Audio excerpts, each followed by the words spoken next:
up my time. And I don't really break too easily, but I'm worth it, 'cause I'll slip into your dreams tonight. Oh, so give me your all. I'll take it to Mars. Oh, I'll stick like glue inside your mind. Oh, so give me your all.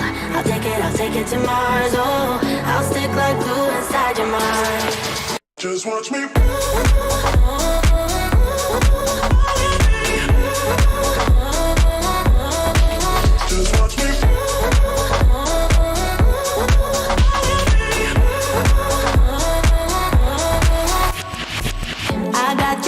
Around my finger, but don't you try to call me tomorrow. There's nothing personal in having a little fun. You wait to see if it's worth your while. Oh, so give me your all. I'll take it to Mars. Oh, I'll stick like glue inside your mind. Just watch me. Give me your all. I'll take it to Mars. Oh, I'll stick like glue inside your mind. Just watch me.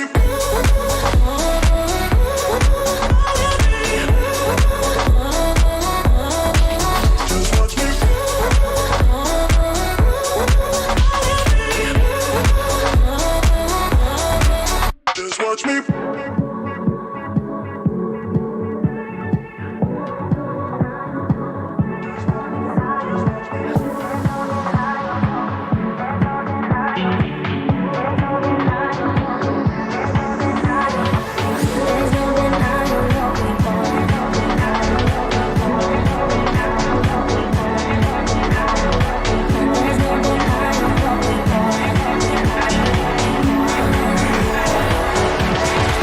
Just watch me.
stolen.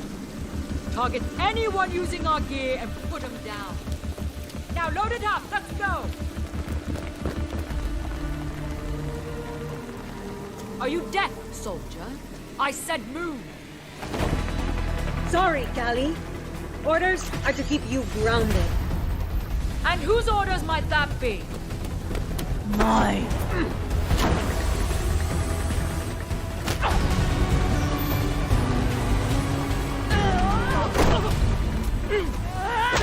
Is that all you got?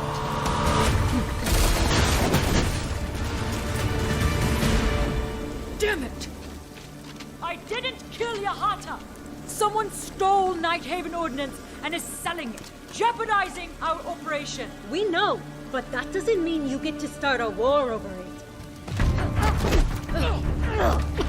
This is Rainbow's operation now. Not sure your butter knife will cut it, darling. You'll be up against very loud guns. We have a squad for that. Red Hammer.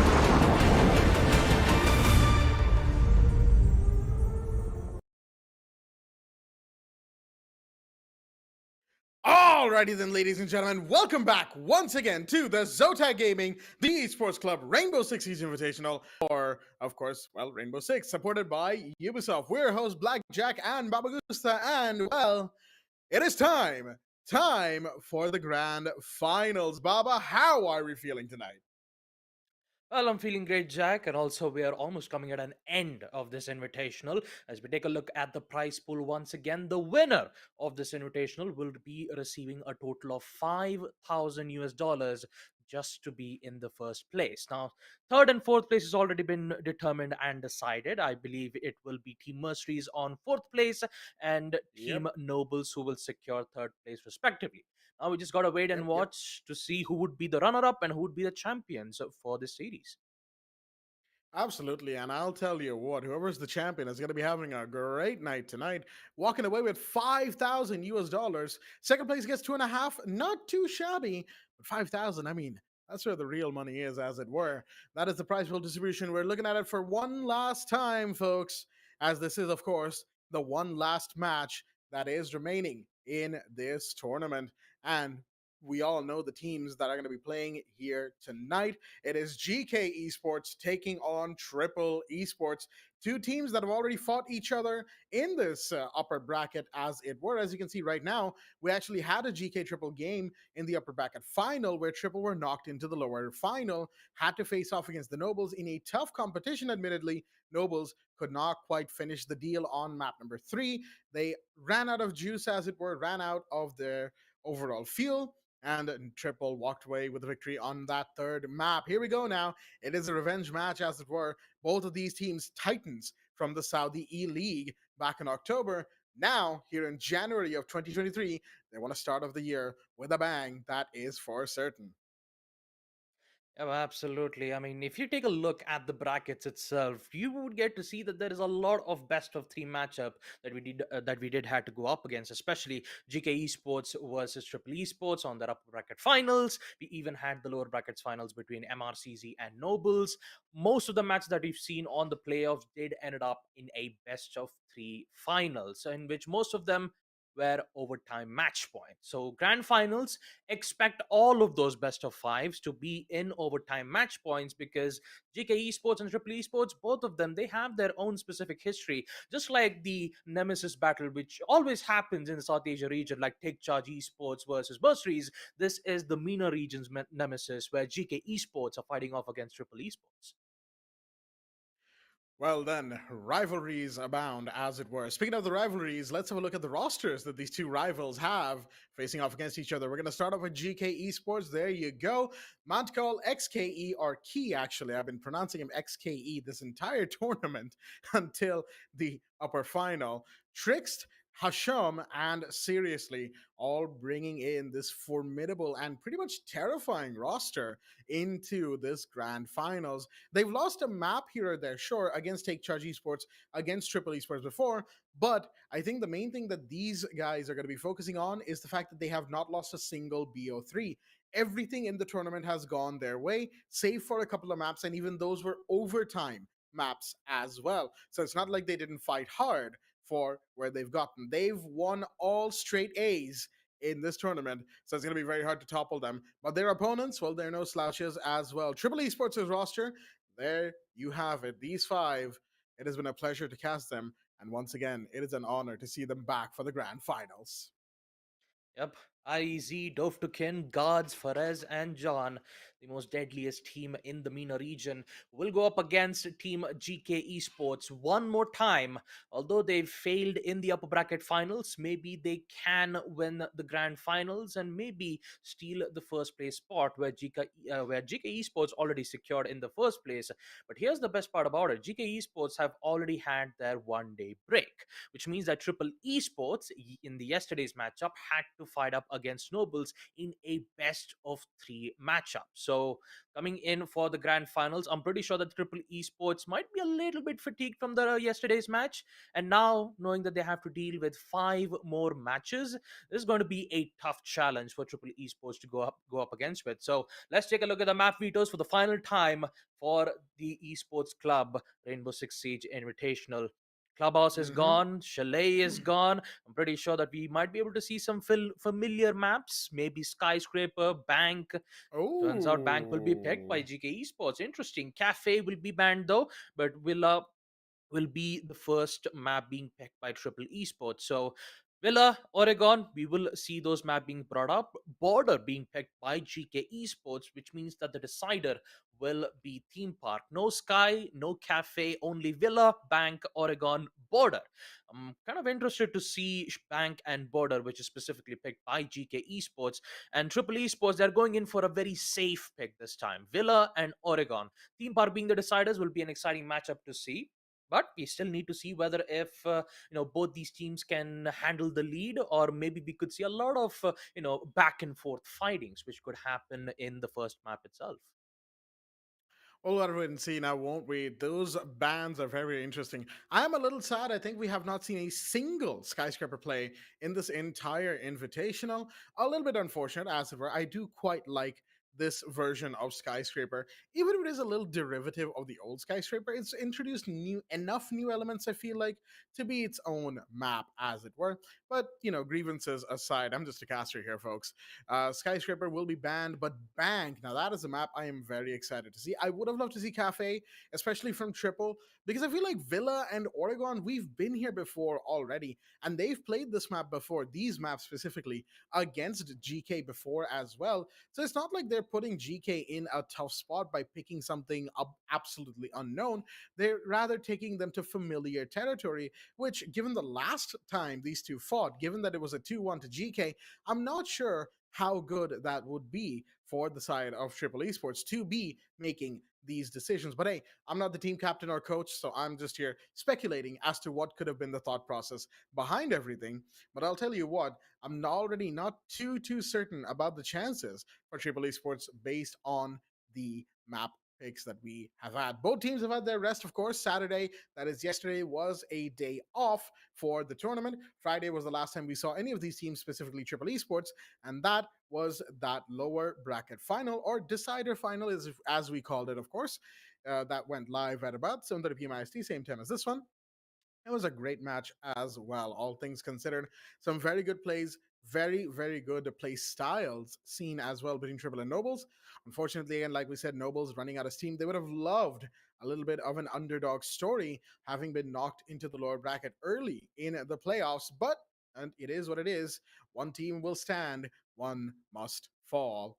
And now that same philosophy is true for this grand finals. One shall stand, one shall fall. Yes, I'm making Transformers references tonight. Get ready. There's a few more that are on their way. But with all that said, folks, the match is ready. The players are ready. We're ready. And we sure hope you are ready at home as well. Let's not waste any more time. Let's get into map number 1, the first out of potentially 5 tonight in the grand finals. Triple Esports on the attack, GK Esports on the defense, and we are going straight in to the first bans of the night. Yep, the first bands are always the exciting ones to look at here, folks. So Map Villa, the first map for the grand finals of this invitational, and it will be the Twitch. Looks like GK Esports are Ooh. just going in straight for the target bans this time. They don't want Twitch. Shock drones, very powerful on a map like Villa, instant information and destruction of utilities that's been placed from the defenders, which means that Flores will be available. So is Iana. But what would be the second ban? The Kebi from Triple. They don't want information, and also we did get to see a lot of Twitch and the Kebi being played on attack for a very long time. So they're just going to take it out right off the bat. What would be the defensive bans though? Will it be the same? Will you see an Azami ban? Will you see something else? Maybe once again a targeted ban, or maybe an interesting Goyo ban could happen from the side of defense. I believe Triple Esports will go for Triple Esports will just go for Azami this time. The standard and safe bans coming out from both sides, I do not blame them one bit. This is a matchup where you do not want to take unnecessary risks at all. Speaking of which, the Goyo will get banned as well. Villa, a familiar map that we have seen both Goyo and Azami be absolute nuisances in with their respective utilities, as Villa offers plenty of areas for Azami to put down those portable bulletproof covers, and she gets four of them over the course of the round as well. She starts with one, and by the end of the prep phase, she gets another, and then two more over the rest of that round. Goyo starts with his four Vulcan canisters as well, which can each, actually three, excuse me, I keep remembering it as four, but that was when he launched with four Vulcans. So that's a different thing altogether. Regardless, those Vulcan canisters can each just completely pause an attack for 20 seconds. Yeah, that's how long that fire lasts. It is insane how strong Goyo is, and yet how understated he can be in a lot of matches. So tonight we're going to be seeing him banned nonetheless. And with that, round one, of course, as we know, is already underway, the prep phase for the defenders. And we're already seeing an interesting pick here. Couple of interesting picks, actually. Triple bringing in the Finka. We have not seen this operator in a hot minute, I'll tell you what. And on the other side, GK with the Thorn pick. Recently nerfed, mind you, that Thorn's SMG lost quite a few damage points, but with an extended barrel, that can still be compensated for. But yep, all that is taken care of. The preamble is done. Round one is now underway. I'm very interested to see Triple Esports not bringing in any hard breaches. So I'm guessing that they're going in for a very hard rush all the way from study once they have the information. Skeleton key should be used from Forez, and the push should be in right about now. EE1D, gone 6. Yup, that is a rush all the way from study. And looks like GK Esports have got it covered. Absolutely read like a book. And once again, not a good strong start from GK Esports, as Trick just patiently managed to remove every single player off from the side of the attackers, and guards, well, is all the way towards the roof of second floor master bedroom. An aggressive rush that did not succeed, and with it we will see the defenders. Okay, Mancal didn't see the player all the way from below. He was very much more focused on towards the roof's side, but at least on the bright side, it's not a flawless round win. I mean, flawless or not, this is one player for the cost of four for the side of this attack right now. Guards gets a second one, mind you, as Trix got a little bit picky, a little bit over eager, I should say. Excuse me for that. Over eager on that peak on the front door, as you have the gas canisters of the. Excuse me, right there. Of the smoke being used on the main stairs. Wait a minute, that's a third one now for guards. As Hasham to fall. Triple. Well, it's guards, I should say, specifically, getting these kills because GK getting a little over-eager, trying to take care of this final defender. Although it could just be them, kind of toying with Triple Esports at the moment, as it were. It's not that GK are a team that hasn't done that before. They will absolutely show you the ropes and the door while they're at it. But for now, final gas canister from the smoke. Seriously, also holding a cross angle with that Wamai and the Og. There goes the Lion crossing over. And seriously, we'll make sure that guards crosses over into the other world. There you have it, folks. Round one, and a pretty solid and very, very distinct win for the side of GK Esports. Yep, as soon as that Gone 6 was just exploded from that barricade, Trix was just on point Baba, to reply back could with say- a 4 kill. Yeah? you could say that as soon as that Gone 6 was used, Triple Attackers need to was locate gone. and defuse bombs. Oh boy. Here we go. Aha! Man. See what I did there? See what I did there? Yeah, I Gone know. 6, I know. gone. Huh? Huh? Yep. I did not expect that, man. I definitely did not. No, to be honest, I was the one who was, who used to make those Gone 6 jokes, but turns out, the master, sorry, the student becomes the master. So I applaud you for that. 10 seconds to go. Hey, I learned from the best. 5 seconds to go. Well, what do you think about round number 2? Will we see Triple Esports go in with an aggressive attempt just like they did on round number 1? Or would they just play the patient game and just use drone for info before they do any executes on the side? Honestly, I'd be surprised if they went for another rush, I'll be honest with you. Because the last one didn't really work out all too well, did it? I think they're going to swear off rushing for a good number of rounds, if not this map entirely. Try again in the second map. Ooh, Key on a good position right here on the mudroom window. Sees that getting broken. Decides to peek it. Mind you, this is the smoke playing downstairs on a roam capacity, which is an interesting decision to say the least. All five of Triple's attackers currently on the window balcony and the windows of a bedroom. One should at least go astronomy, and I feel like 2 of them should be delegated to going from the side of study, but no dice on that so far. Farah is already inside of the closet. Yep, as we slowly start to see the defenders of GK Esports patiently waiting for the attackers to arrive right at their crosshairs. You could see the drones giving vital information on one of the roamers. John will make sure to take care of that situation as quick as possible because time is of the essence. And if they waste a lot of time, then it would not look good. X-Key back again all the way from Astro Stairs. He might give away his location for a bit, especially with the barbed wire that's been placed from the stairs. Surya gates will be disabled. Another flashbang will be used, but will get caught out from the ADS. Third will get caught out. Hashom still has the shotgun in hand, will still stay alive. SMG-11 in hand. Can he secures the kill? He's just going in for some usual peeks. He's not going to get it. Oh, well, he actually does. Good shot. So does Guards. Headshot to remove Mankull off the place. 4v4. Dove to Ken. He really needs to be careful, though. Somehow, or some way or the other, he just ran away to safety all towards Statue, and Dovtukin accidentally drops down from the hatch. So Guards needs to be careful, because if he loses his gunfight, there would be no trade. Seriously, on the other hand, secures a kill off from My Easy. Hashom, prone peak, securing the kill off. There goes the entire control of second floor master bedroom. And Dovtukin, he was way too late for the trade to be made because, just like I said, he accidentally dropped down from the hatch. Gas canisters being used. Dovtukin taking a lot of damage, but he will still stay alive. But in a span of 35 seconds, you could say that GK Esports have total control in this operation as we see an exact situation of this. Shotgun all the way from mid-range secures the kill, and GK Esports are tearing a Triple Esports attack.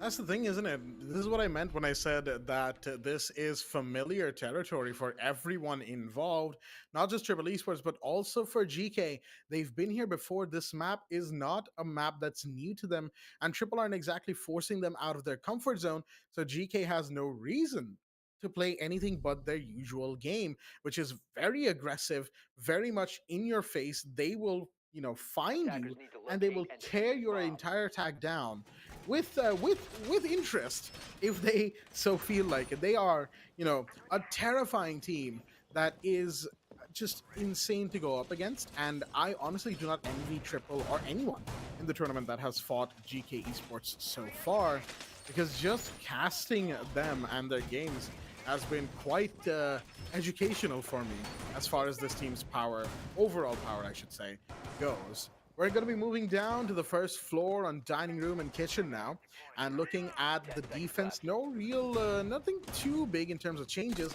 We do have Seriously with the Pulse and Montcall switching out of the Jaeger into that Melusi, bringing in a little bit of area denial and a little bit of information gathered with Banshees are pretty loud. And when they get shot out, of course, that is a clear audio cue that, hey, there's an attacker in that region. Might want to go check that out. With all that said, though, here comes Fares jumping into the first floor. towards library and living room. Gotta be careful. Got a drone along with them, of course, for this endeavor. Attackers have recovered However, the diffuser. that might just be read into. That is directly across from the site, and that buck needs to be careful, but of course, seriously as well. We'll need to be rather careful about this. Got an interesting cross angle here with X Key, as Key is watching from Astro Stairs down the hallway of Red Carpet, and seriously is watching the other side of it from within Memorial Room. Fares wants to just push out a little bit, maybe do a little bit of poking around the site to see if they can catch one unaware, maybe two, maybe at least a little bit of damage done, get the defenders just out of their positions. But no dice so far, having to hold themselves in. Triple Esports, they know they can't go over aggressive, but they cannot play too passively either. As we all know, time is that sixth defender. Now, the main problem on GK Esports' defense is that they don't have Jaeger, so John's 2 grenade will be very crucial. One of them will be used to try to flush off seriously, but in the end, he will stay alive, and that is one gadget being wasted. They still have 1 grenades. The main thing that they still need to worry about has to be the flashbangs. All 6 of them, breaches will be made to open up lines of sight with the help of Ash's breach charges. And for the attackers, they are still waiting to find an opportunity. Grenades been expended, so John will heavily rely on challenging gunfights, and turns out we will see one. Guards will secure his first kill by taking out Hashom. He's been the one who's been dealing major blow for GK Esports. Good pre-fire towards Mancal. In the end, we will see a refrag being made from X Key to take out Fares. Tricks, on the other hand, will just fall back to safety, knowing that they've already got a trade. It's best to just play safely in towards the side. And since the attackers don't have any grenades and no control on second floor vertical line of sight, the defenders can just easily wait for the attackers to make their push. And this is definitely going to be a concerning situation for Triple Esports. Flashbanged, and John needs to wait for a second flash, which will be used. And now here comes the push. Slowly but surely is being set up. They need to get in there. Only 26 seconds on the clock right now.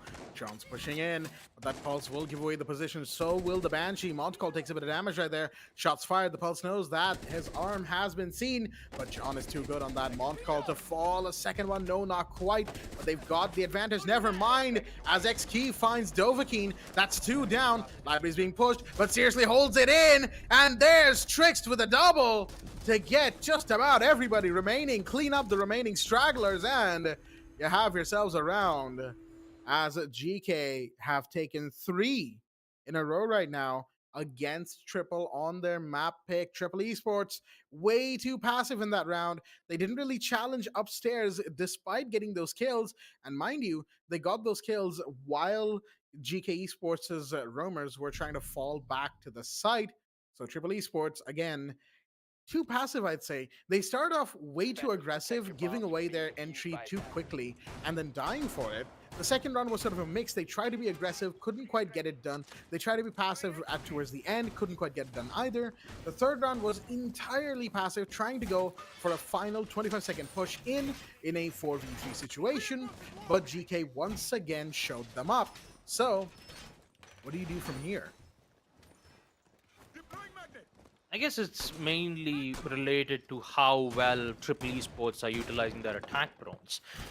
And I kind of feel like they didn't had proper operators, you know, like an exact operator picks from the side of GK Esports while they were in attack, because they need to realize that they don't have an operator like Jaeger or Pamai. They could use a lot of grenades to try to flush out the players, or, you know, just get control on second floor. But instead, we just see them just show their presence in towards the living room side from main stairs, and GK just realized, you know what, we already have information, we don't have to push, let Triple Esports do their thing, and we will just respond back. And if this kind of, you know, problem starts to build things up a lot, then Triple Esports, I think it's best for them to take a tactical timeout, because it is heavily required. Oh, Hashom, pre-fire suddenly takes a lot of damage from Fares. He did not expect that pre-fire though. But that drone work will give ample amount of information for the attackers. And I'm pretty sure that the Melusi needs to fall back towards the site and once again play safely, while Triple Esports are the one who's doing the attacking. That's the thing, isn't it? The droning this run has been pretty good, I will say. Guards looks like has already used up a Candela, yes, but where did that one go? Did it go above on the Fox entry window? Going towards the side of Trophy? I think it did. Whichever it was, didn't quite give much to the attackers there, especially to guards themselves, but looks like Trophy Statuary has been taken over, and the landing is going to get gassed off by Dovahkiin, excuse me, by the smoke. There goes another Candela. Where is this Ying trying to push from? That's 2 Candelas used up, 2 remaining for the site. You've got the smokes as well, and 2 flashes. You also have those RC Reteros. Speaking of the flashes, there goes another, and another, but that last Candela didn't quite go where they needed to. Grenade is out, but again, will miss its mark. Banshee's in. Fares slowed down, but the Thorn does not care. That's one. X-Key finds a second, and all of a sudden, you have this very intense setup that Triple Esports were trying to do, falling by the wayside. Montcall pistols down IZ, and that now leaves it in a 2v5. Oh boy, 2v5. Well, guess what? It's 1v5 now, Jack, because GK Esports are in total control. At this point, Triple Esports. Okay, I did not expect that, but in the end, they will secure the kill, though. Just impacts. Well, that, to be honest, though, for the side of GK Esports, they did make a major impact, folks. 4-0. As they will secure 4 defensive round, and just like that, we will see a tactical timeout being requested for Triple Esports, because let's face it, those 4 rounds with 3 flawless round wins, actually let's not say 3, because they've had a lot of ups and downs, but in the end it was just a 2v1. They were just, I don't know, I would say fooling around. You could say that they were just having fun.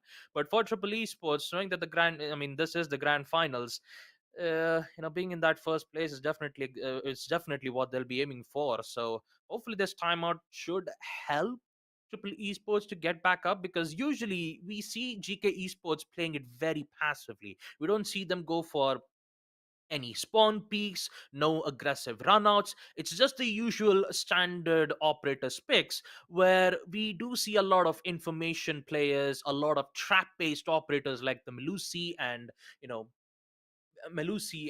the Razor Bloom traps being used from the defensive side. They're just playing accordingly to traps and info. But the only thing that they don't have is, like I said, the Jaeger's ADSs, the Womai's magnet nades that can catch any projectiles being thrown out from the attackers. So they're heavily relying on traps, and turns out for GK Esports, it has been working flawlessly for them for these past 4 rounds. So if Triple realizes that they're using heavily trap based mechanics on the side of defense, Triple Esports could be able to bypass the situation that they're in right now. The thing with these traps, right, and the trap overall meta that GK Sports seems to be playing in, the reason it really works isn't just that you have excuse me there, that you have all of these operators and gadgets that you need to worry about. You also have I would say the traps themselves, right? And the reason that they seem to work so much is because Triple just want to get in. The way that they're playing, it is very clear that they just want to get in. They want to get these kills. They want to absolutely finish off the site adjacent work and lurking and all that stuff, but they have to deal with so many things. You have the Melusi Banshees, you have the Razor Blooms of the Thorn, you have Aruni Surya Gates whenever they're there, you have the Womai's Discs, you've got the Mute Jammers, you've got a Smoke who's playing a roam/lurk capacity type of playstyle, you've got those deployable shields and deployable cameras, and you never know when a C4 is going to come flying to your face. If not a C4, at least a smoke gas canister.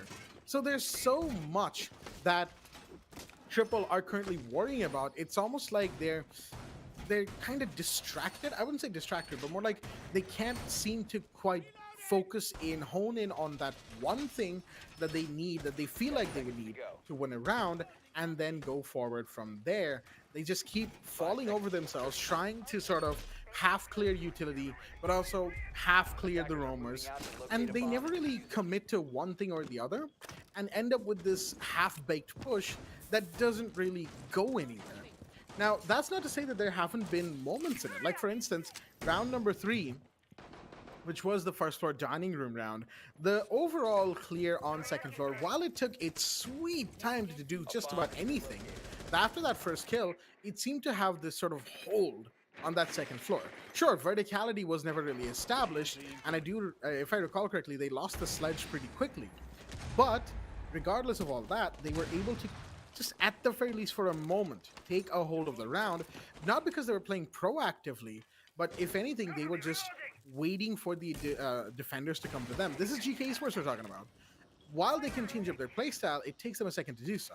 And that is when you can capitalize on this team and their very, very aggressive nature. But never mind, Fares will fall, as that is a big peak with the DMR. Seriously, undertaking that particular endeavor. Shots fired, really contesting everybody on that bedroom window right now. But the Ash has fallen. Fares going 0-5. Not a good night for Fares in this first map. Yep, definitely not looking good, and especially for the attack drones that's been caught off from the statue room. The only thing that they can detect is just the mute, but only suffice to say that there is already a trap being laid on, and that's exactly what happened to Fares. Very unfortunate to be in that situation, and Hashom still prepped and ready with the shotgun. Disables will be made from the Aruna surrogates. One of the grenades will pop out, forcing Hashom back to its safe place. The difficult question of it all is Triple Esports once again stuck in second floor master bedroom, but turns out Dove to Ken might have figured out a way. Hashom's been eliminated while he was trying to make a peek from statue room, so one of them needs to hold their ground, and here comes XKey taking out one more player from the Astro. I mean, at this point, Astro clear is very important, but you also have seriously holding in from second floor statuary room with his DMR, and look at the damage that's been causing for Triple Esports. Boy. Even with the timeout, it's still 2v4, and GK Esports are showing true power of their defensive hold on this villa here, Jack. And there goes Seriously once again onto the triple now. Position of the final player given away inside of the bathroom. IZ basically getting cornered right now. Finds one, but can only do so much as you have the Aruna coming in for that final kill. I think that was a quad in the round potentially for that player right there. And Seriously just, you got to give it up to Seriously, right? In this round. Just so well played. It was a quad, yeah, now that I look at it in the replay. Just well played. Knowing how the DMR works, really channeling their inner onigiri from Elevate. Yep. And just letting it rip, just letting that DMR have a field day. As GK are 5-0 up. Folks, I don't know about you, but going into this grand finals, I did not expect a 5-0 on the very first map, let alone GK to be 5-0 up, and on Triple's map, no less. Don't get me wrong, that doesn't mean I don't think that GK is a strong team. They are a terrifying team. Let me reinstate that fact. But against Triple on their own map, this speaks to the fact that GK knows this map in and out. They know Triple's playstyle in this map in and out. Triple needed to do something very different on the attack. They have not. They've played what is standard Villa attack, and they've been punished for it. And that punishment is severe, Jack. 5 defensive wins from GK. And Triple Esports, even with their timeout, they have failed to secure an attack round. And this will be a concerning situation if Triple Esports starts to lose all of their rounds, because we might be able to see a 7-0, especially in the grand finals. Once again, info will be given from Seriously. The site is still on first floor kitchen and dining. They have to do this the standard way, opening up vertical line of sight, disabling Pulse's cardiac sensors with at least a secondary EMP charges, but turns out they don't have one. So they need to rely on grenades, and plus they don't have IQ being brought out, even with the site being on first floor kitchen. I'm not quite sure that Triple, not bringing out IQ would be a good decision, because they have constant information on attackers' whereabouts. Look at that. Yellow ping's already being made from Seriously, as one of the attackers' his location has been, opened up. So C4 could happen. Oh boy, this could be dangerous, but still, it'll just open up some certain line of sight in which the defenders could hold it. My Oh god, my look at the damage. goodness, Headshot, T. second tricks. Hashum, what is happening? Triple Esports, once again, they're falling apart on every single defensive round. GK Esports, info. Triple Esports, they have constant info on players' location. What is happening? But at least on the bright side, it's still 2v3. Triple Esports can manage to bring the situation back to at least a 5-1 situation. But seriously, his now location has been compromised, and now it's just one player. This is looking good. 1v2. It's all up to Trix to see whether if he can silence out a 1v2 situation. Now, this is going to be a difficult one because Guards currently has a diffuser in hand. Good flash to block out some certain lines of sight as Trix's location has been compromised. Third flash bang. Somehow Trix survives. But on the bright side, we will see Triple Esports gaining the site. And now it will be post-plant. Will we see a final shutdown of GK Esports' tremendous win on defensive map Clubhouse? I think we're about to witness this, folks. 35 seconds. Trix have no idea where these two players are, and both of them have opened up lines of sight. There you go. Dovtakin secures the kill. And just like that, folks, we will end the first half on a 5-1 scoreline. A devastating blow to the back for Triple Esports as GK, my god, the aggression was just too much for them. But at least on the bright side, it was a 2v5 that both Guards and Dovtakin had to recover that round, and they did it so well. I just have to say good job to them to recovering what was meant to be a 6-0 first half flawless round win. But now here comes the biggest problem. Triple Esports, they have to do the same thing that GK Esports have done in the second half, and that is winning defensive rounds, 5 rounds at a time. Now, can this happen, or will we see GK Esports just plow through their way on their attack? Well, we're about to find out in the second half, folks. See, the thing about this defensive half is that, like you said, right, Triple has a nigh insurmountable task ahead of them. They need to win 4 straight rounds to equalize, 5 rounds to get to match point, 6 rounds to win. Basically, if they want to finish this game with next to no disturbances from GK Esports, Triple will need to win 6 rounds of the most perfect siege that I think they themselves will have ever played. Unfortunately, I don't see that happening. However, of course, you know, haven't quite seen Triple's defense on tonight's game, as it were. So I will hold judgment until at least a couple of rounds pass. As far as GK's attack go, I'm expecting more of the same, the very high aggression, and of course the in-your-face playstyle. The thing about the last round, right, the reason they lost round number 6 is purely because they got over-eager. And they just started giving away picks and 1v1s. And ultimately, even if Triple are having a bad day, you cannot do that. Just as a fundamental of Rainbow Six, when you're so used to dueling with another player as a defensive team, time is the sixth defender and all that. Sure, we talk about that a lot. But you have to let that time do its work rather than push out, give out 1v1 picks and whatever have you, no matter how confident you are. GK probably felt, yeah, it's all right. We can give away a round. And my goodness, Cards, that is a shot and a half. Montcall will be the first to fall. Yep, and look at that heavy information that they're gaining from that stolen drone. Perez just giving beautiful information on attackers' whereabouts. That's because of that.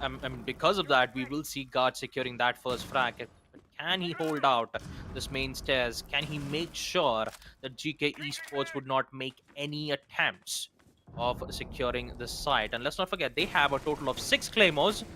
No grenades. Hashom will get caught out from a vertical line of sight that pretty much has an effective grow towards IEZ's end. Now, we can see that GK Esports are currently facing the similar issue that Triple Esports have been in for the past 5 rounds. Now, Dovtakin once again holding off lines of sight as XKE secures his first kill. Perez will be downed out. But that's the only information, the drone that was annoying them a lot from the side of the attackers. But now, since it's been dealt with, now they can only rely on traps. The Legion Goo Mines, you still have the C4s from Guards and IEZ. They're just playing this as patiently as possible. Lines of sight, actually an entryway, was trying to make an attempt of, you know, destroying that specific gadget, but turns out that's not going to work out because XKey has found out a vital key to this role, and so is Trix. 2v3 headshot. My god, GK Esports 2v3. There is high likely chances that this could go all the way to match point. Oh Oh, I think so. 1v3, Jack. What is happening, GK Esports? The amount of control that we see on map Villa is just so dangerous. And Triple Esports, they are losing bodies left, right, and center. Oh boy. Tricks. That tap, Oh man. my That tap. goodness. It's just. Just a two like- tap. Gotta make sure they're dead, you know? Yep. But all that said, my goodness, GK Esports, they were in a 3v, what, 5, I think? Yeah, there you go. Yep. The slow-mo on that two tap. My goodness, Tricks. Jesus, man. Didn't need to do them like that, but they did. 6-1. GK are steamrolling right now, even with the entry frags going Attackers the need to way locate and of defuse bombs. Triple. GK just seems unstoppable right now. The way that they are playing, we're going to trophy stats already on the second floor, folks. And once again, this time we've got a couple of interesting picks here. John with the Oryx. Mobility is the name of the game with that operator, of course. Can jump up hatches, you know. Most if not all, defenders in Rainbow Six, all operators in Rainbow Six can only jump down hatches. The exceptions being, of course, Amaru, who can grappling hook up them, and John's Oryx, who can jump. Because apparently Oryx is the only operator in this entire roster, 50-plus roster, who knows how to jump. But jokes aside, also can Rima dash, which is basically a very quick dash, turns him into a 4-speed, but loses access to his gun. He can break through soft walls with it, and of course can be pretty quick and hard to catch when used correctly. So of course that is a very strong tool that Oryx has. Oryx has been seeing a bit of a, a surge in play lately as well. One of the operators we don't really talk about too much is the fact that the Oryx has been played a lot more. I think just in general, worldwide, we've seen Oryx sparingly, but recently a lot more. In this invitation, we've seen a lot of Oryx as well, a lot of Blackbeard and so on and so forth. Even a fair bit of Ash as well, as just sort of quick movement and fast fragging seems to be the name of the game. That meta is slowly taking shape, and we'll see how that develops. Of course, SI is soon upon us. Let's not get too far ahead of ourselves. Right now, this defending round needs to go the way of Triple, and that is a very good start. They found Hasham, but seriously taking a ton of damage. Excuse me. Seriously finds guards, and John was the one taking a ton of damage, so excuse me for that. Yep. Ooh, a lot of damage already been spent from the early rounds. At least Triple Esports are just playing it as safe as possible. Vertical line of sight. Actually, a rappel from Mandcal all the way from the windows. Won't be able to find one, and Perez will be holding down the site as usual. The main point of contention has to be on second floor master bedroom, in which there was an aggressive attempt from guards all the way from second floor master bedroom, but didn't succeed to get a single kill or two, which eventually ended up in a trade. Now here comes the important part. Trix, who's currently in second floor. He knows that one of them should be in towards landing. So if he gets the surprise peek or a surprise jump all the way towards landing, this should look good. But I'm pretty sure a trap will be present as well. And that trap is none other than Dove to Kin. Well, turns out the surprise have been caught off very quick, and Dove to Kin has been removed out of the play, which means that Trix can easily push in and do his work all the way towards landing. There we go. That's two defenders now promoted to the rank of spectators in this particular round. What could potentially be the last round of this defense as well, if things keep going the way they are. 45 seconds, mind you. Not too much time remains as Montreal makes a quick crossover, trying to get in to the trophy side of things. Saturizes Shay. John goes down. That's your Oryx off the board. Trix is in the sight. Gotta be careful about the player in Astro, who's the last one standing. Fares gets one. Plant was happening, but has been stopped. Just to make sure that Fares can't quite come in and stop it in its tracks. Here comes the air jab. Still alive somehow. Shots are being fired from everywhere. And seriously, will take the kill, take the round. GK Esports will start the grand finals of the TEC Rainbow Six Invitational with a 7-1 starter. My goodness, not the words that I thought I would be saying in this grand finals, folks. Not the words I thought I'd be saying, but here we are. 7-1. And my goodness, 13 and 11 to Seriously and Tricks. We saw that in the scoreboard, of course, just a moment ago. We'll see that more in the match summary, the data sheet, as it were, that we'll get in just a moment. But my goodness, what we're like that lasted what, 45 minutes? I think I didn't have a stopwatch going, but something like 45 minutes that match lasted. My goodness. Let's go into the map recap. The first map is already over. I was not expecting that to be over this quickly, but here we are. Villa has just ended, and GK Esports starting off in dominating fashion, 7-1. 7-1. Well, even I did not expect that. I was actually expecting an OT match point, but yeah, definitely. There's not a lot that we could talk about at this moment, but Triple Esports, they just got eliminated over and over again, especially on attack, and GK Esports, they were just toying with them every single round. 5 defensive round wins, even with a tactical timeout being requested. GK Esports were like, all right, you did take your tactical timeout. Well, thanks, I guess. Maybe we'll just use ours, but we don't have to count it, and maybe we'll just devise our own strategy and just, end up getting the round win instead. Although round number 6, it went a bit, south as expected, because it was a 2v5. We saw GK Esports get too much excited on that situation, and I still gotta admit, Dovtukin and guards were just holding their ground as best as possible on that 2v5. Let's take a look at the map. Let's take a look at the map summary as well. Talk about the whole matchup between Team GK Esports and Triple Esports. My God, 7-1. Look at those cost percentage, 100% to both Tricks and Good XKey. lord. And for Triple Esports, definitely not looking good from their end. Except Guards, though. Guards was doing a lot of work. So was Dove to Ken. They did secure at least one round on attack. And that was the only round they did secure on a map like Villa, which is supposed to be their own map pick. So what's going to happen on map number 2, Jack? GK Esports, they've picked a different map. A different map which could shake Triple Esports, or maybe it could be their even Steven grounds. Who knows? Anything could happen here, Jack. Bank is a very interesting map, and we'll talk about that more when we get into it. But I feel like GK picking Bank is a pick with intent.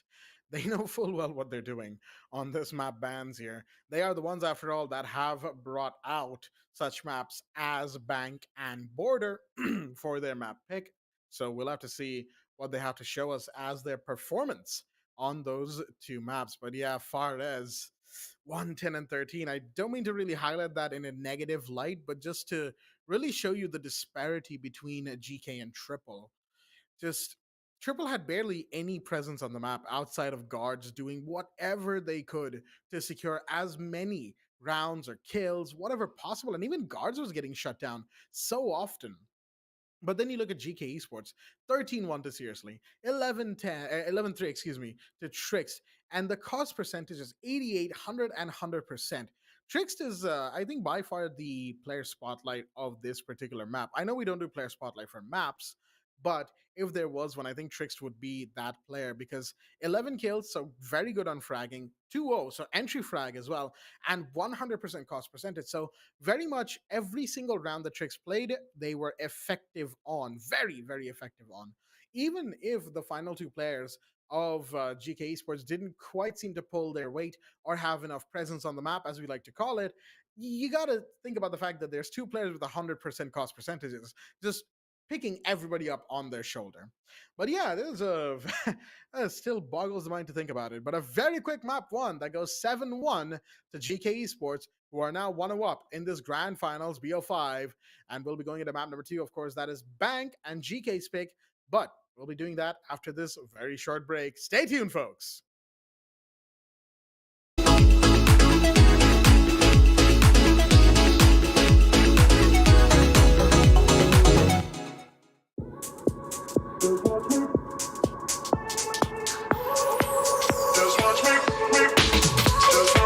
I won't make it easy for you now.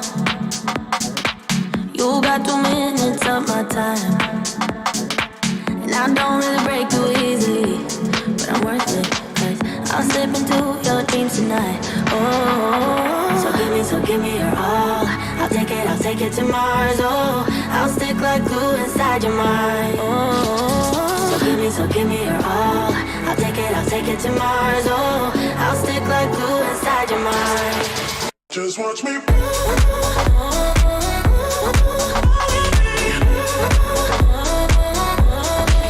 Just watch me.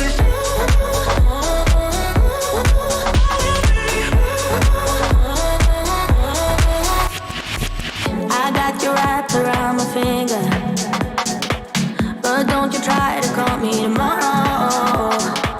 There's nothing personal in having a little fun. You'll wait to see if it's worth your while. So give me your all. I'll take it to Mars. Oh, I'll stick like glue inside your mind. Just watch me. Give me your all. I'll take it to Mars. Oh, I'll stick like glue inside your mind. Just watch me.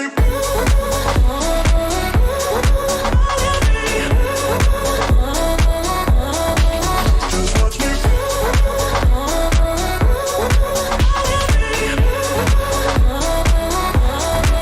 Just watch me.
stolen.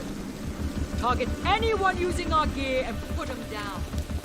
Now load it up, let's go! Are you deaf, soldier? I said move! Sorry, Callie. Orders are to keep you grounded. And whose orders might that be? Mine.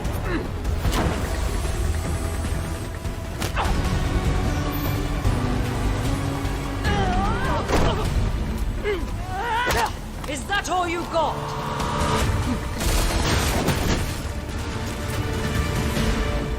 Damn it! I didn't kill Yahata! Someone stole Nighthaven Ordnance and is selling it, jeopardizing our operation. We know, but that doesn't mean you get to start a war over it. This is Rainbow's operation now.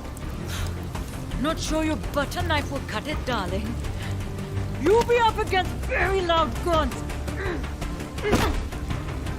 We have a squad for that.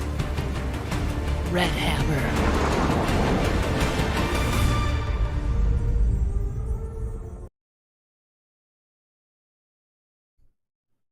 And welcome back, everyone, to Zotac Gaming TC Invitational for Rainbow Six Siege, supported by Ubisoft. And it's going to be your boy Aggressive here with Baba Gusta on my side, bringing you the second map for this grand finals. And of course, you got to remember something in particular. Map number 1 was just an absolute whitewash when you think about it. God damn it, dude. How did the members of Triple drop it that far? You can't be serious, right? Because it was Villa. Triple's best map. And they lost against GEEKAY like that? I was not believing any of that. I was watching the stream on the back end, and then I was like, is this how it's going to work out? Plus, now we're going into the most unknown territory, being Bank. We have no idea what to expect. We know for a fact that Triple may have something planned for this particular map instance because it's the most unplayed map. While on the other side, GEEKAY, they've showed so much presence when it comes down to just playing together as a unit that when you're looking at Bank, I don't think having those unorthodox strategies are going to get you anywhere if you don't have a solid game plan moving forward. Plus, this is the first Bank that I have casted in almost 6 months. When you think about it, this map's been permabanned everywhere in all of our tournaments. Yeah, especially in the SA region, you don't usually see maps like Bank, Border, Skyscraper. Yeah, we did get to see Skyscraper from Shaheen's, but not a lot of Bank was being brought out.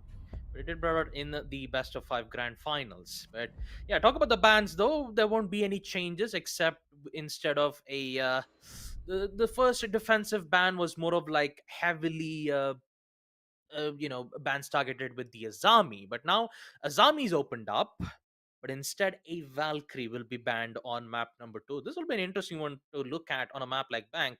I'm pretty sure that GK Esports will be banking in on their 3-0 victory, but I'm pretty sure that Triple Esports will deny it because it's in their name. Triple Esports, they will be the one to end things off on a 3-1. It could happen, quite possibly so. But enough about puns. Let us proceed with map number 2, Bank. The first side itself, I am actually amazed.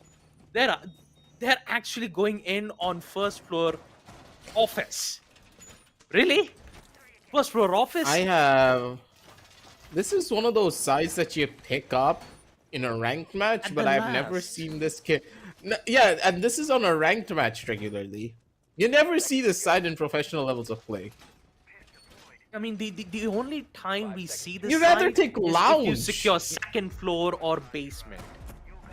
Yeah, Triple just decides, you know what, we'll take the hardest one. When you think about it, right, Baba? People normally take lounge, right? Lounge is way easier to defend when you think about it with the side extensions. Why this? You can't even extend that far. Other than hatch control, I don't see a reason why the members of Triple would want this. When I was saying unorthodox strategies for Bank, I didn't think this was going to be the case. I kind of feel like Triple Esports are trying to play exactly what they did on map number 1. Villa is that you expect the unexpected. Triple, on the other hand, I am actually quite surprised with the first floor pick, but all in all, we just have to wait and watch to see whether if Triple Esports' trick would work out or not. Once again, Solus, good info being gained around from the roof's side will indicate that one of them is currently looking at an attack drone, but he needs to figure out exactly where that drone is giving vital information. And I'm quite surprised that GK Esports hasn't figured it out yet that the side is in first floor open area. So, yeah, we just have to wait and watch and see what's going to happen, though. Oh boy, that is not good. The ramming Onyx will secure one. Oh boy, it's been a long time since I've seen that ram being, being up to place. And that's how you counter a Mountain, folks. Quick trades will be made as we see Mancal secure a kill. Perez will be downed. So is Mancal. A quick trades coming in. This time Triple Esports bringing up the A. I mean, they're not bringing up. They're stepping up the A games. As GK Esports are slowly faltering with their man count. But turns out they're starting to bring things back. It's a 2v3. Seriously. Headshot. There goes John. An aggressive. Once again, we see Triple in a very bad situation now. That's all of the rooms already cleared out. They just need to work their way in towards the side. Hatch control is now theirs. Kitchen control will soon be theirs. Tellers, good position to be in as Ivana's making her way up. And it's just about getting that first initial pick. Oh, one good chunk of damage already given. Key needs to be careful here. Otherwise, he's going to be on the receiving end of a lot of hurt. The Jackal still has one more scan to give the information off to his teammates, and it's just about finding that first bit of info. Those pings are just an absolute nuisance. Now they can work their way around because of those.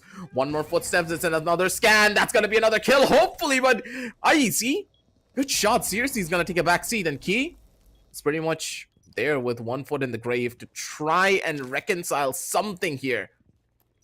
They're not able to find much. That's a good hole from the members of Triple. That's a lot of time already being wasted. And that's going to be a drop down. And that's going to be the double kill that they were hoping for. IEC and Dovtiki hold down the side like an absolute chads. And Triple didn't even break a sweat. Just look at them. Cool as a cucumber. No sweat at all. You can see how, how calm they are in these certain situations. Usually we always see a fist bump to carry out their motivation, but being serious and thinking about the game is exactly what we tend to see from professional players. In Triple Esports, they will start things off by securing one of the most difficult sites in map bank. Now they're heading off with a familiar territory, which is basement server / laundry.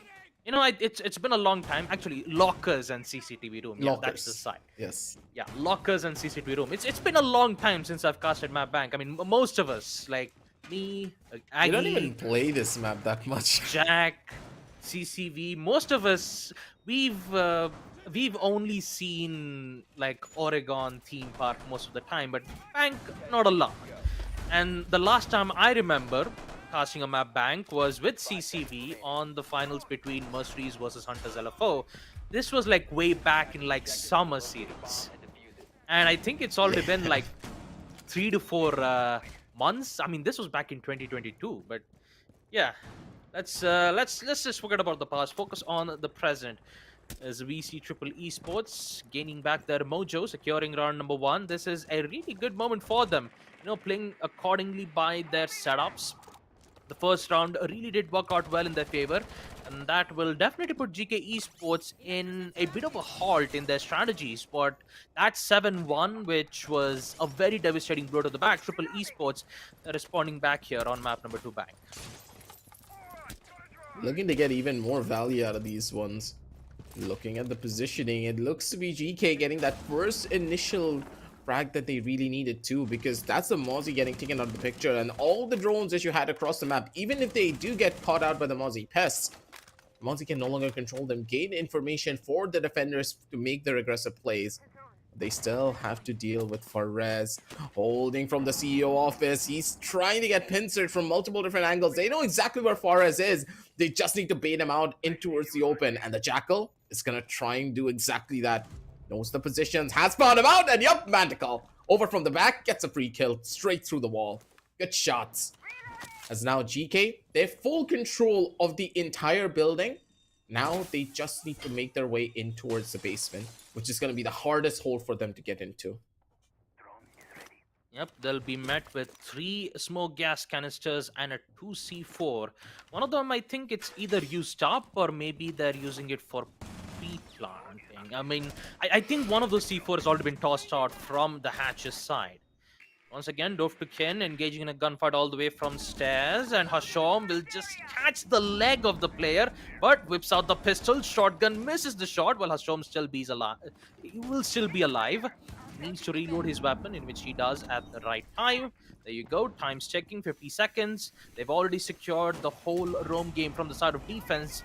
They just have to focus on getting clearance in towards the side, and that itself is a difficult part because you'll still be met with smoke gas canisters, which will waste a lot of time, and time is exactly what Triple are trying to aim for. One of them is currently playing towards garage. This location will be detected. Cooked nade, will that connect, which could go all the way through the mirror's wall, but instead, they'll be met with a good, very unfortunate death. Good refrag though from Trix. C4 tossed out. Guards won't be able to secure it. And the second hook grenade might not take it out. But if not, there is one more on the garage side. And here comes Mankal.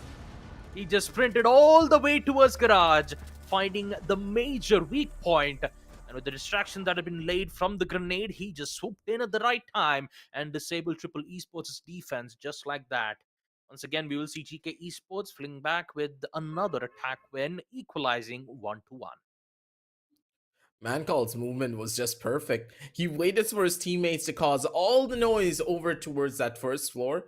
He made his way from lounge through the window and then came in from the back in front of garage, which is the smartest play that he could have done. The amount of map control the members of GEEKAY are playing for is what's phenomenal here as well.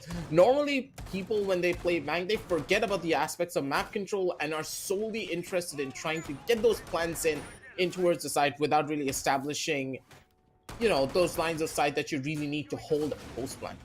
Here, the members of GEEKAY, not only are they trying to get lines of sight opened up for post lines, but they're also trying to corral all of the defenders into positions that one of their attackers can get a proper flank in. It's always one particular player holding on the opposite side of a particular area, or maybe he's making a wrap while all of his teammates are keeping the defenders busy and focused on them. And this type of playstyle can go really far if GEEKAY are able to just get a good read where everyone is. And in that last round, they knew exactly what the last two players were, meaning that, hey, GEEKAY, Mankal can just run his way around, get the opposite flank, and get an easy kill on them. Bank is one of the few maps where you can't single-handedly, as a defender, hold every single corner. There will be a gap in your defense. And if your opponents find that gap and are able to capitalize on top of it, there's absolutely no way you can hold that defense. And here's the best part about that previous round. You saw two of those attackers who were providing suppressive fire.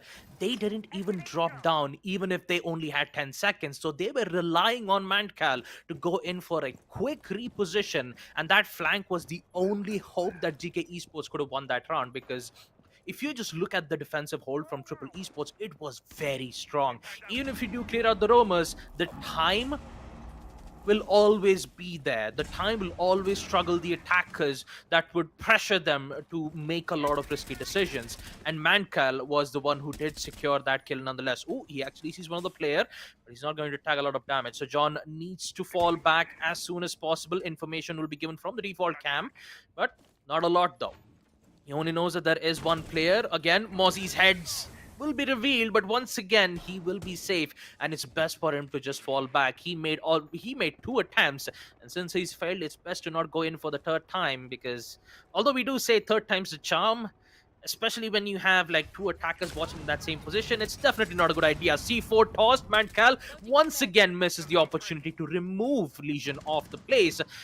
Even though the Montaigne is giving a lot of information, here comes Trix all the way from mid-stairs, and here comes a lot of gunfights all the way towards the sites as we see John being downed out again. The site is compromised. Mankal, beautiful headshot, and once again we see GK Esports.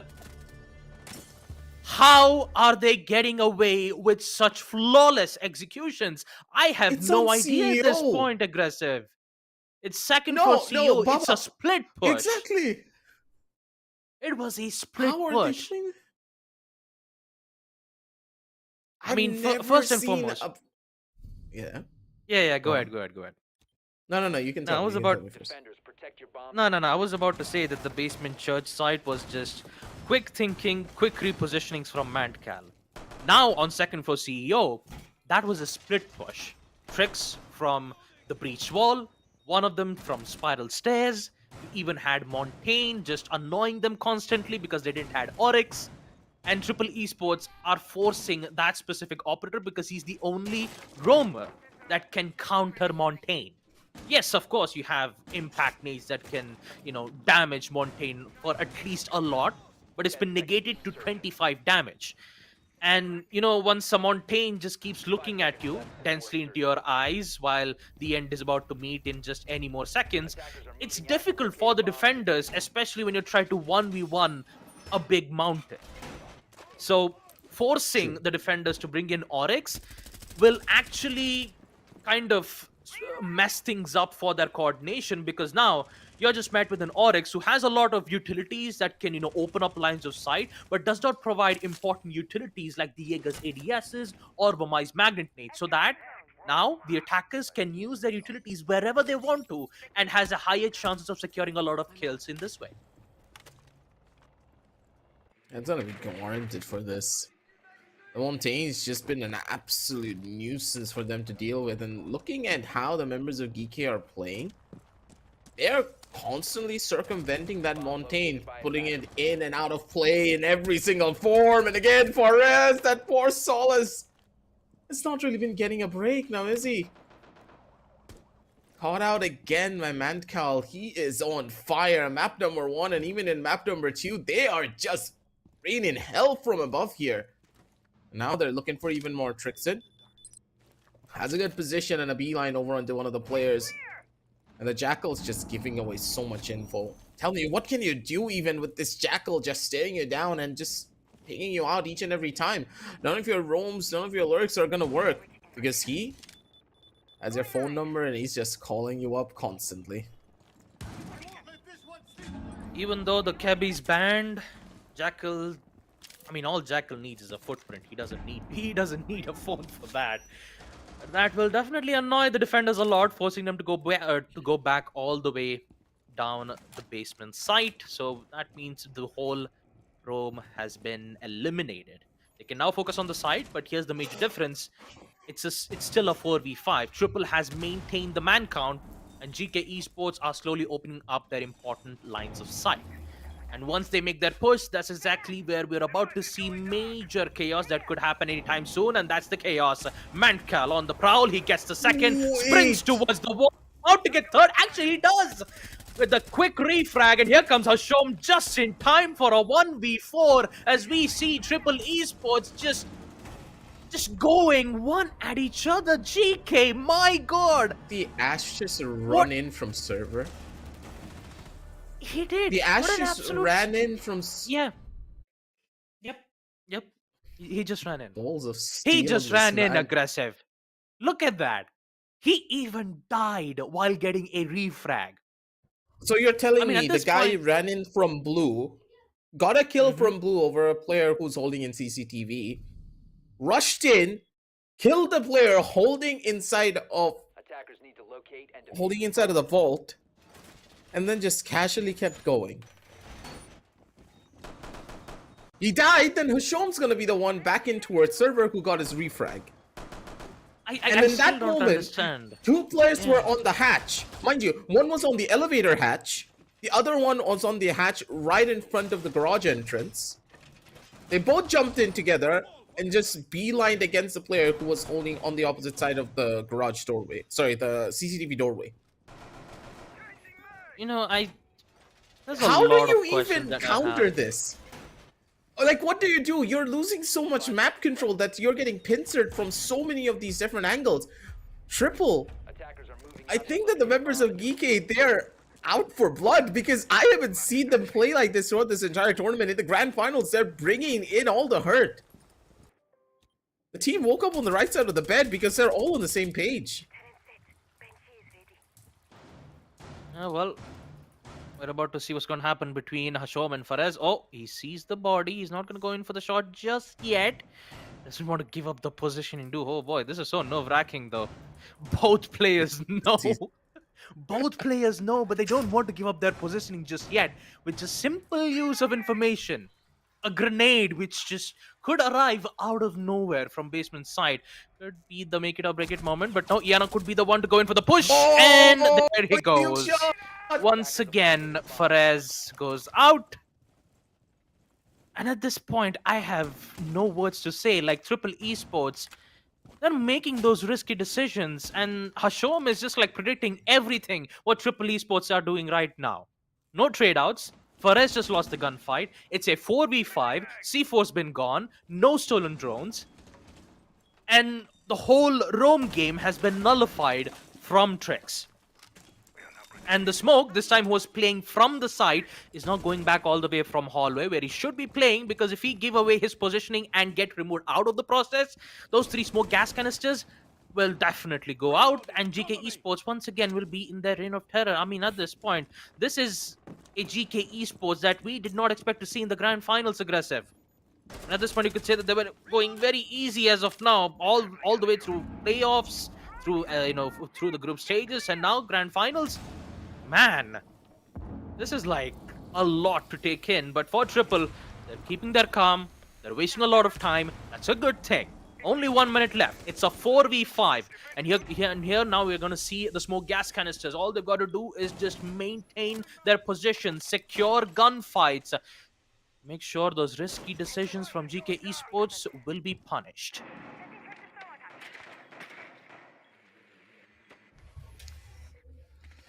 I don't like the odds of this one. Mancal, like, just holding down the positions. Look at him on the pressure this guy is creating on the Ash. He doesn't even care. He's just jumping down from hatches, taking shots, taking fights. And now the last player is inside a vault. He's just stuck there. Goodbye. Good night. At same time. On the other side of it, guards does find a kill, but he's out on an island. What is this control? What is this pressure? GK, you have to stop.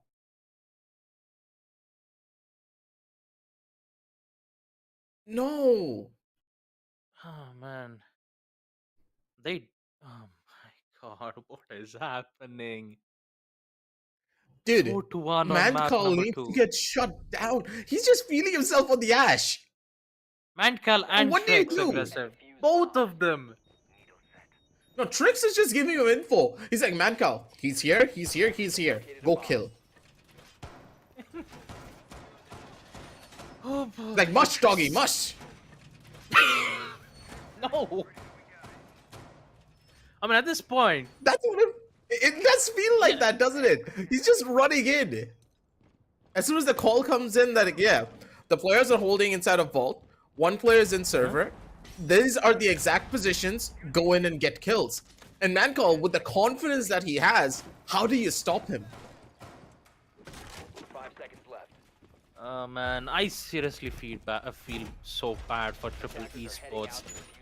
Map 1 was a disaster, and turns out map number 2 could also be the same instance aggressive. Man, GK Esports, they are definitely a-okay at this situation, man. Look at it. 4-1 already in the first half. This could end up on a 5-1 score line. Trix once again trying to jump to make sure that it's out of range of the Mozzie's pest. He's not going to, go through the windows as of now, but instead he'll just kill Mozzie. Simple as that. Seriously, with just 0 and 6. I'm pretty sure. I'm pretty sure that seriously is in a very serious mood right now. I mean, I don't even know what to say at this point. Like, how is Triple Esports just, giving away picks like this? Again, aggressive push from Mancal. He succeeds the gunfight. What is happening? Triple Esports through the Aruni gate. Mancal, you mad lad. He's somehow getting away with all of this. Cook grenade. Well, guess what? This Mancal from behind. Flawless round. Ends the first half. 5-1. Grand finals. GK. Jesus. What is happening? 5-1. The guy ran in through an Aruni gate. You what? And he got a kill? Since when? Why? Triple. I honestly believed he had a plan for it, but GK is just... They're just running away with this. Bank is their map. Mantcal was like a Rooney gate, more like a ruined gate. To locate and defuse bombs. Yes. He just God not damn it, only Baba, ruined the no. gate. He not only just ruined the gate, he just dismantled the whole defense. Like, what? He's not a nomad, mind you. Yeah, definitely nomad, because definitely it's just a game. Why do you have to be mad? Just this. I mean, I need to pinch myself because this is the grand finals, right? 10 seconds left. First map. And Bank is 7 supposed to to be 1. defender-sided or attacker-sided. It's been so long that I forgot. Before insertion.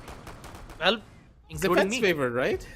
We did. It is still defender favored, especially with the rework that they made. I mean, they did introduce a new hatch for both the elevator side and also on towards the main entrance. They've made some minor changes to it, but basement side is still defender favored no matter what you do. No matter if you go in for a split push, it is heavily defender favored though. Even second floor is still defender favored. But what I'm kind of clueless right now is why is Triple Esports losing to such certain gunfights? It's like they don't have any information, they're just speaking blindly, they're going in for risky decisions where they're not supposed to do. I have no clue on what to say, aggressive. We're about to reach second half and it's 5-1. GK Esports currently the ones on defense. And if they secure this and ends the second half on 7-1, well, you could say that this is one of the most fastest grand finals that I have ever casted in my entire life. Like, Yeah, we're not even point. past the 12 a.m. mark. Normally in our group stage games, haven't even reached 12 a.m. aggressive. And We that's haven't gonna be even saying reached 2 something, a.m. especially on It's Grand 9 Finals Day. p.m. in IST. My God, GK Esports, it's GK? just They're out to finish this quickly. They're out for they are blood, a man. force to be reckoned with. They are a force to be reckoned with. You should not underestimate GK Esports. Oh, Look at man. the patience as well. Wait, he can see a jackal when he's trying to scan? I did not know Solus could do that. And Mankal comes in from the side and gets a kill onto John. Diana's gone out of the count. And that's also because of Solus. Tricks, how much information are you gonna give to your teammates? Finally, he gets shut down. Perez getting his first kill on the board, and this could be one kill for many more. If they want to try and go in for a comeback, it all needs to start here. Perez working his way up, spots out one of the players, one on the close side Come on, though. Perez. Needs to be careful about this, seriously. He's probably looking for more, one more man. kill to maybe find something. Nope, not gonna happen. That's gonna be IEZ getting shut down. Tricks getting another one. Guards is gonna be able to get that save over onto his buddy. And that should even things up just a slight bit. Still not a favorable situation whatsoever for the attackers. They need to try and pick him up, but that pickup is far from happening. 15 seconds remaining. There was a committed revive, but Dovtukin has to go in for kills. They're losing a lot of time here, aggressive. 8 seconds, Okay. and the defenders are just chilling. Tricks with the SMG-11, patiently waiting for 2 players, and there you go. GK Esports, round number 7. Ladies and gentlemen, we have secured one of the most quickest match point. 6-1. Map number 2. They're about to reach map number 3 with grand finals point. Triple Esports, please take your time out. Please calm down. Take a timeout. Please, They're not Triple doing it. Esports. I beg you. No. Defenders protect just- bombs from being defused by attackers. I have a feeling that they're just not comfortable on Bank at all. Like, whatsoever. All of their positioning is wrong. It's as if they're lost as a team. They don't know what they're trying to set up in some instances.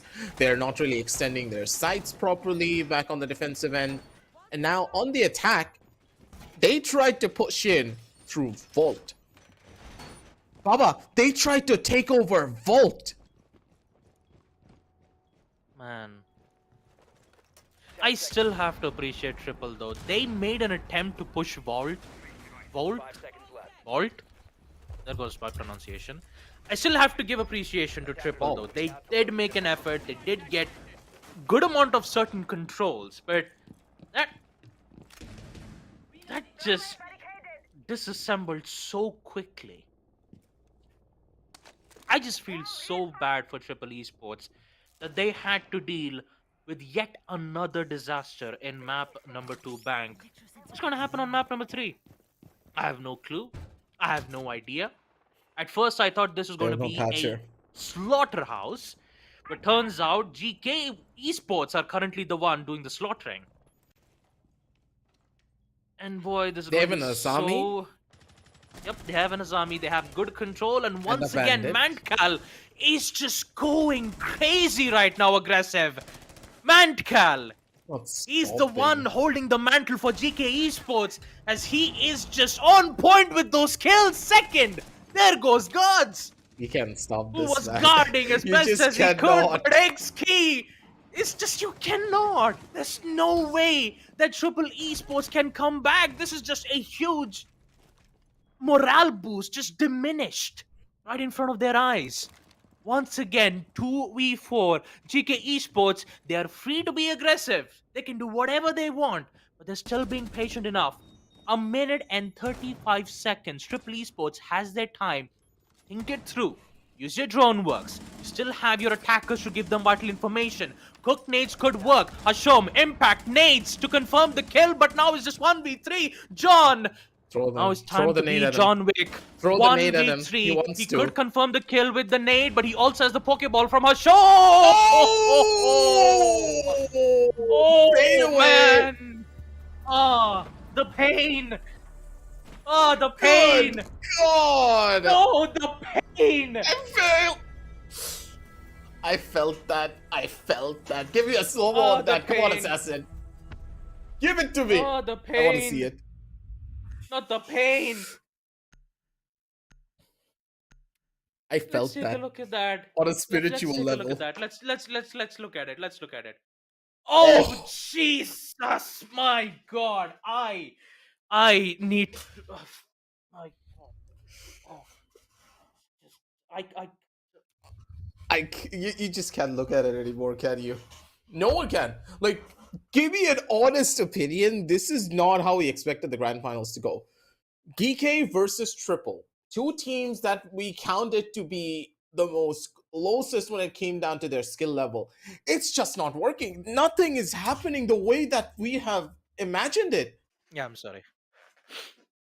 How about on the sorry, other I'm side? just- He's just having a reaction of his lifetime, but for me No, you personally, cannot I make this expected a up. lot more. You can't, cannot but expect 7-1 on 2 maps in the grand finals. It's just like you just cannot. They're in match point already aggressive. series point, tournament point, they're in everything point at this point. Now it's gonna be Oregon Triples map pickup. Will this be a reverse sweep? I don't know, because that's a massive hit to their confidence.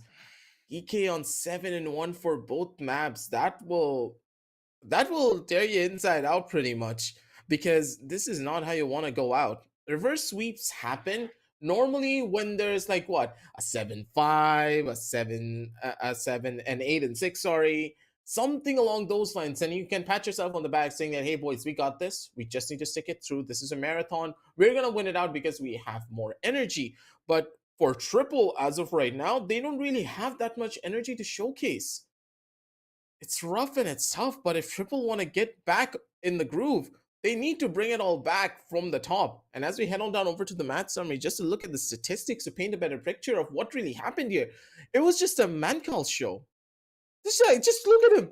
100% cost, 16-5 with 3 first bloods. 2.13 survival rating, Baba. 2.13.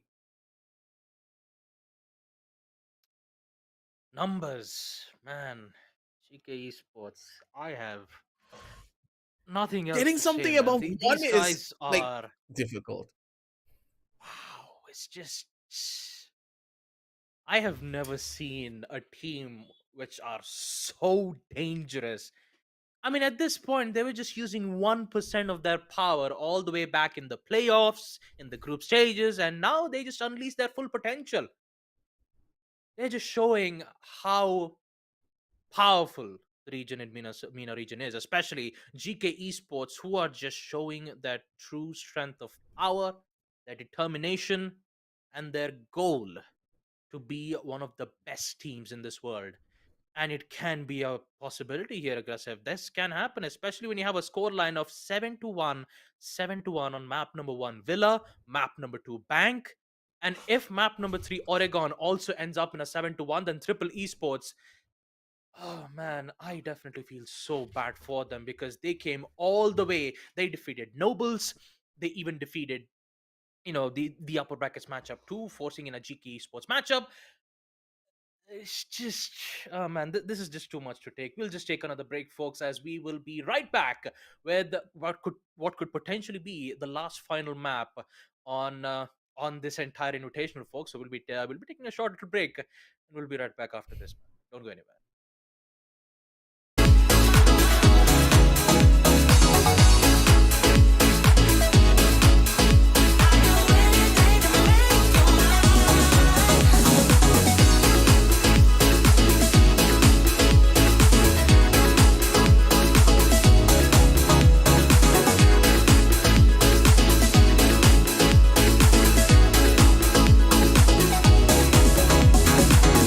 There is nothing I can do to make it go away.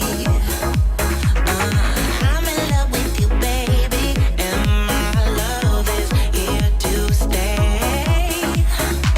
Love is a dangerous thing when my hands are trembling.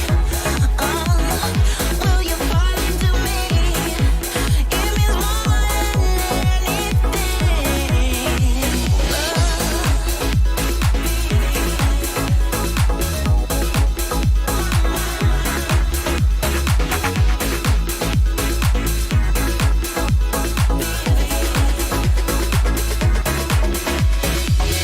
You give me feelings I never felt before. Now I lost my mind for you to make up your sleep. I can't help it.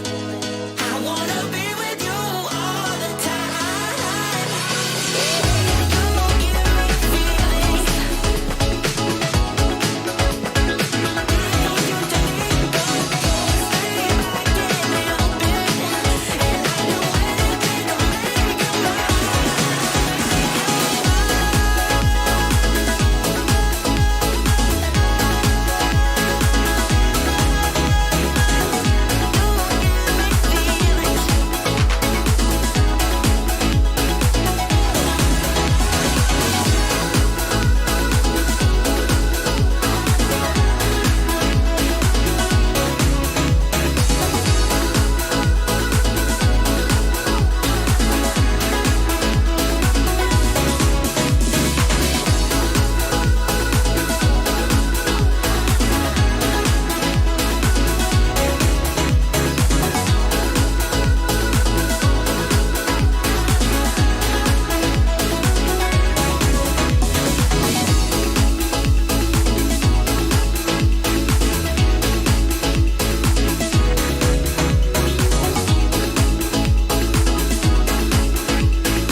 Just watch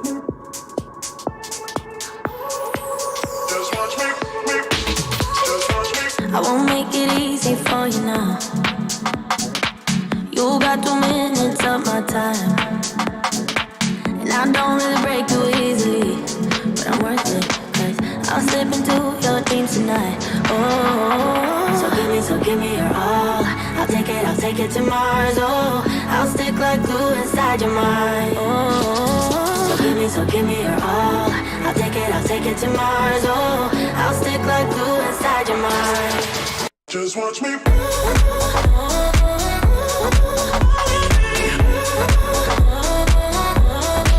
Just watch me.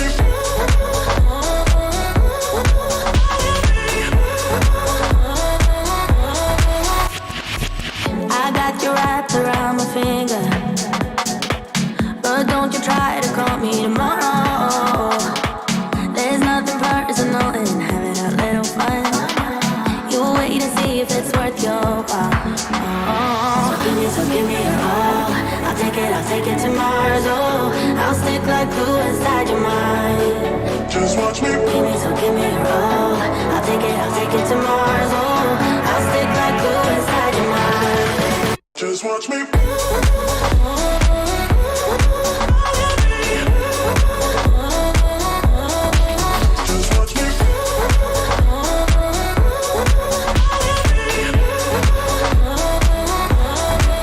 Just watch me.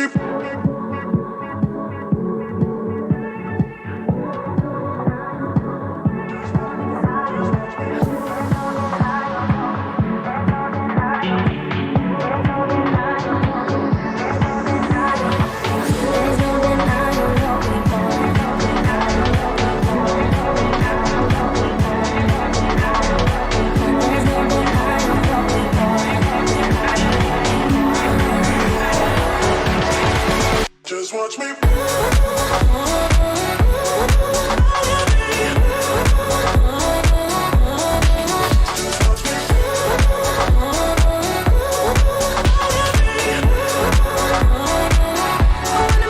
Just watch me.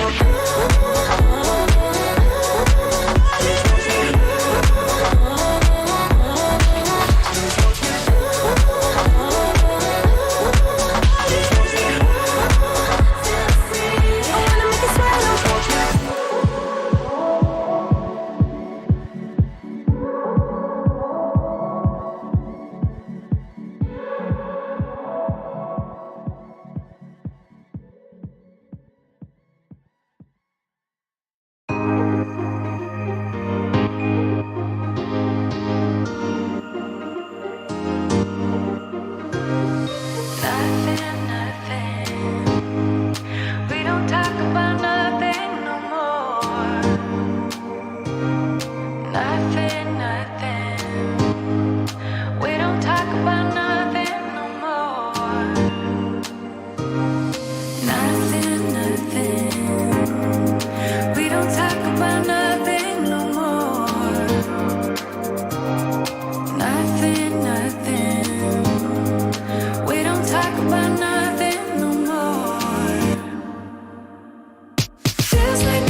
Just watch me.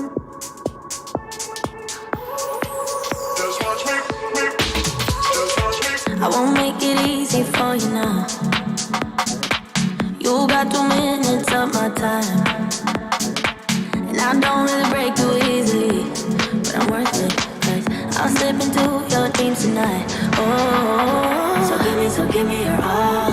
I'll take it to Mars. Oh, I'll stick like glue inside your mind. Oh, so give me your all. I'll take it to Mars. Oh, I'll stick like glue inside your mind. Just watch me.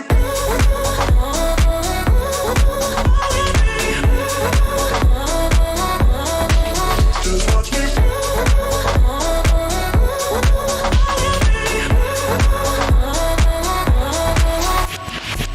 I got you wrapped around my finger, but don't you try to call me tomorrow. There's nothing personal in having a little fun. You wait and see if it's worth your while. So give me your all. I'll take it to Mars. Oh, I'll stick like glue inside your mind. Just watch me. Give me your all. I'll take it to Mars. Oh, I'll stick like glue inside your mind. Just watch me.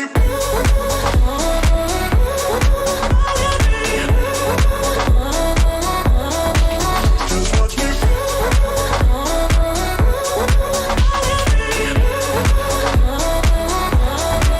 Just watch me.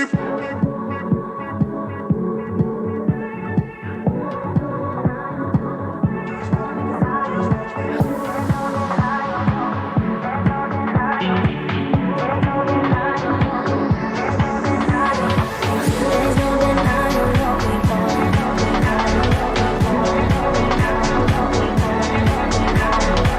There's no denying what we've done. Just watch me.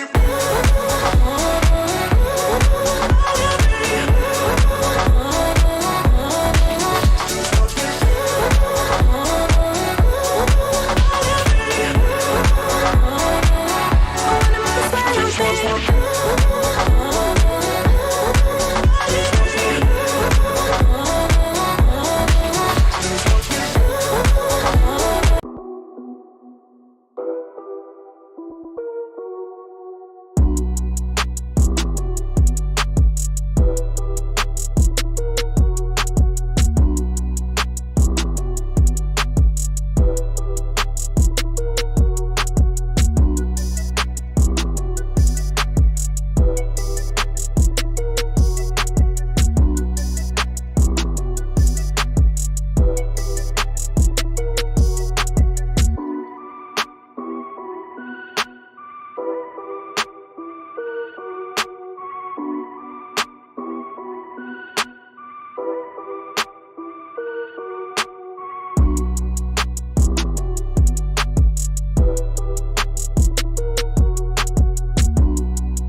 Listen up!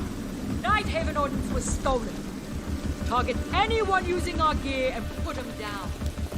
Now load it up, let's go! Are you deaf, soldier? I said move! Sorry, Gally. Orders are to keep you grounded. And whose orders might that be? Mine.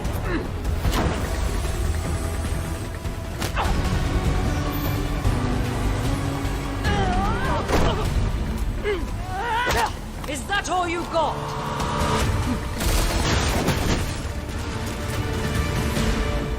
Damn it! I didn't kill Yahata! Someone stole Nighthaven Ordnance and is selling it, jeopardizing our operation. We know, but that doesn't mean you get to start a war over it. This is Rainbow's operation now. Not sure your butter knife will cut it, darling. You'll be up against very loud grunts. We have a squad for that. Red Hammer.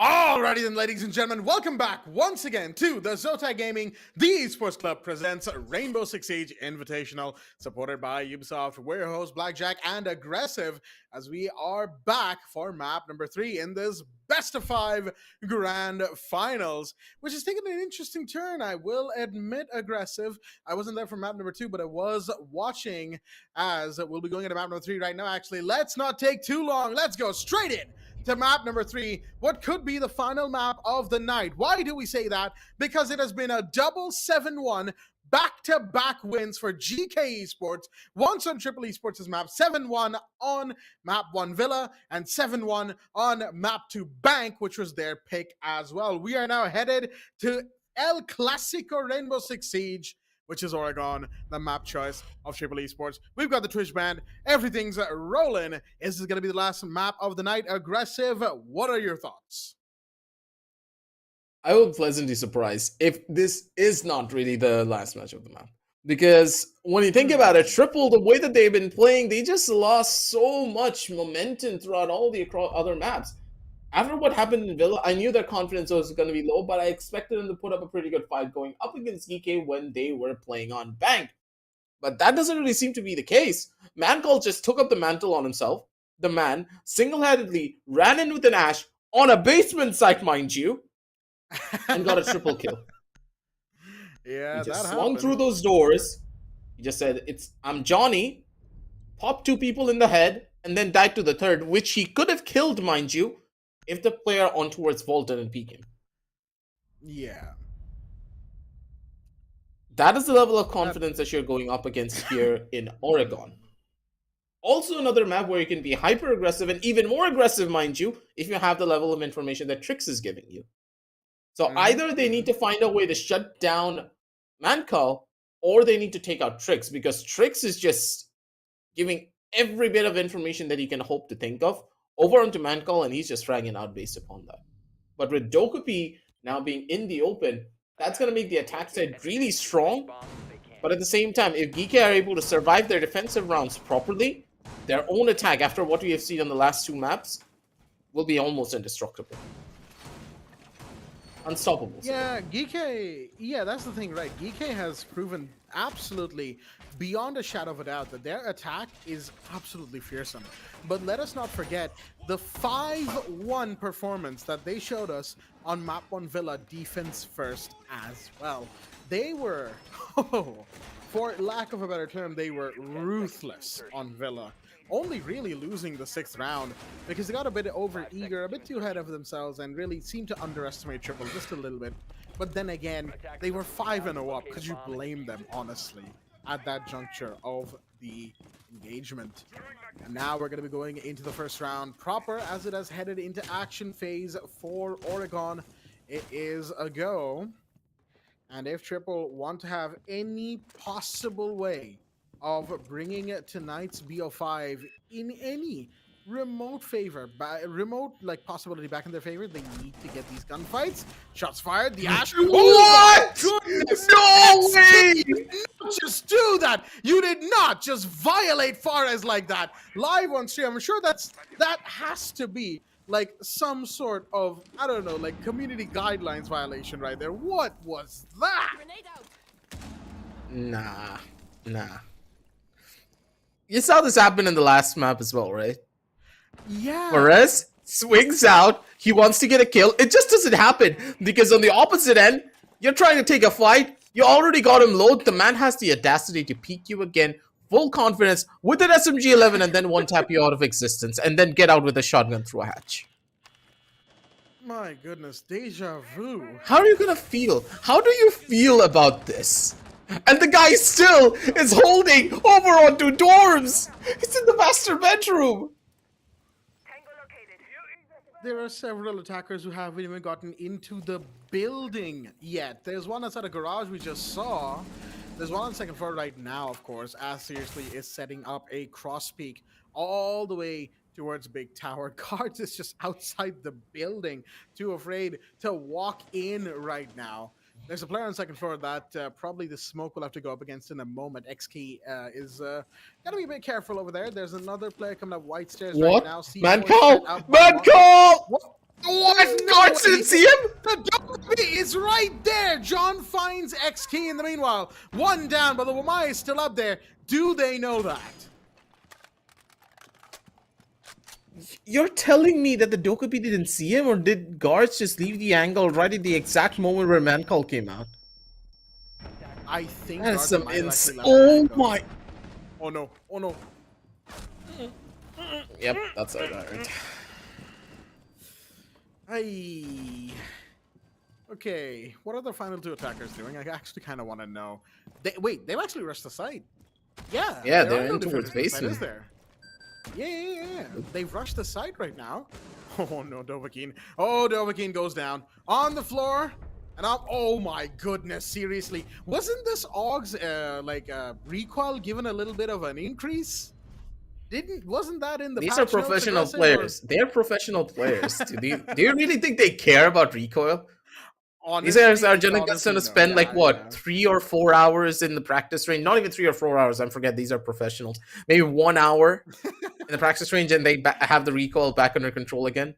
No. They load up. They load up a situation. They load up situation 1, and that's it. That's their practice.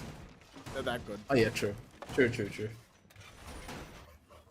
GEEKAY are just on fire. Their gunfights are. How do you even fight this? I can't even say that Triple played their attack badly. They just got outgunned. Yeah, they did. Dokubi call came in. Set up. No. The problem is the Dokubi call came in. He should have been dead. There is no way he should have survived that. Guy had the audacity to get back in cover, pull out his secondary, one-tap someone with the SMG-11, then still hold inside a bedroom, mind you, while having Seriously right behind him to back him up. And Seriously went in through the back, got a kill, and then came back to his buddy to try and back him up, and then he got the trait for it.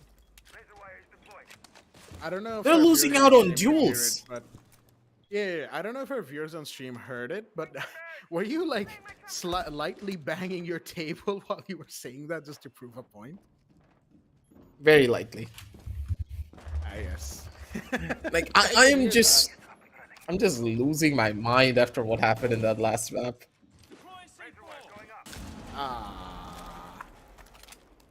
XKey's at it again.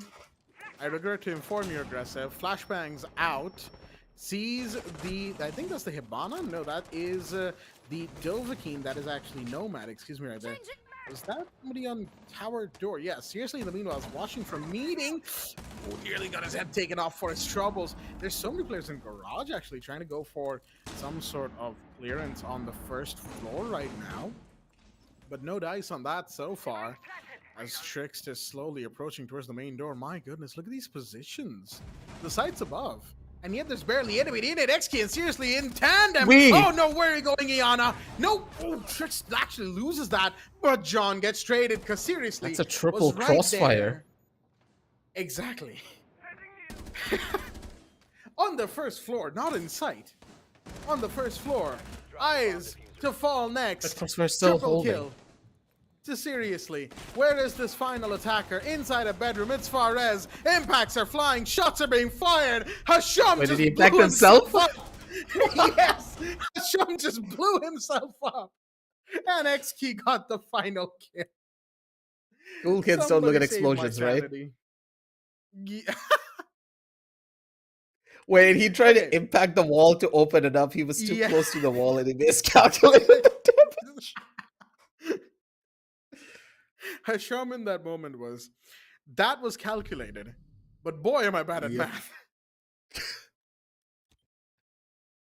Defenders You know, protect your in bomb the from like being right defused by before we attackers. got to map 3, right before we like pushed to ads and all that on the stream, me, Baba, and Aggressive, we were talking, right? I'm like saying this to all of our viewers, just to let you know the which I came back for map 3, because Baba and Aggressive took map 2, right? Bang. So after the fact, after the match was over, I, came back to the call, and the first thing I heard Baba Goose say was, "I'm gonna go out and touch grass because I don't know what just happened." When a gamer says that he's gonna touch grass, that's when you know that, oh yeah. A lot of things happen that even us casters can explain. It's very rough, and the thing is, like, Triple's not even playing that badly. The members of GEEKAY, they're just outplaying them. Each and every one of their actions are being read into. And there's a Yeah. counter strat for everything. There's like quadruple. What is that? What is that Thorn doing with the Razor Bloom right now? Just, like staring down the same hallway that Valkyrie is. X key to fall.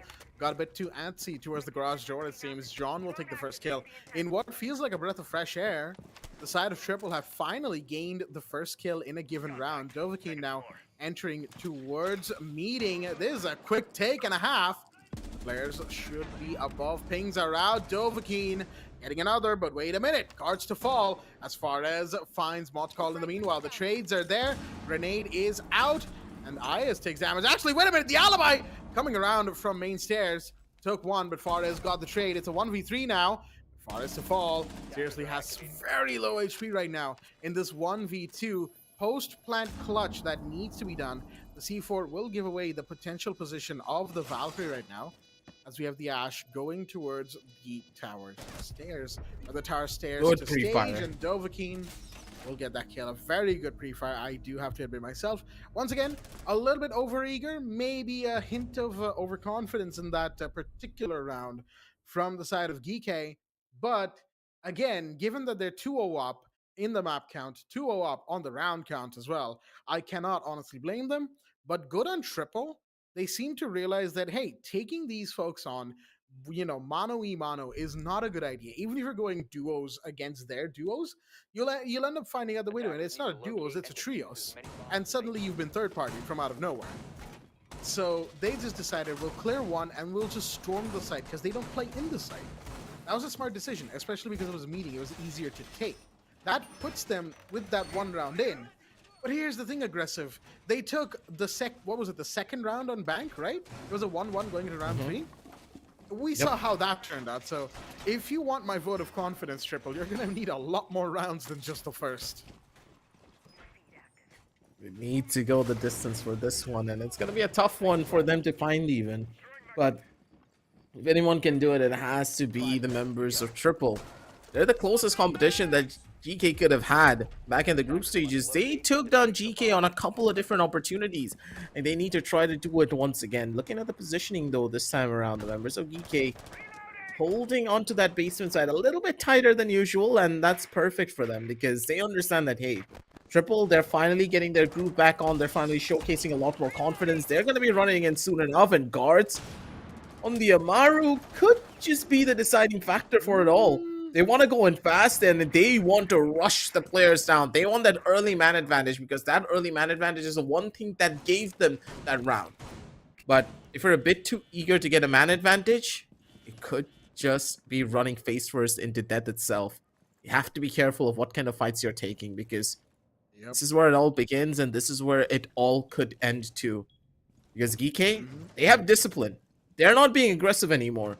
They're taking their time and waiting for the attackers to make that first move. Not just that, they're also allowing Triple area in the map. Not something we see Triple, excuse me, GEEKAY normally do.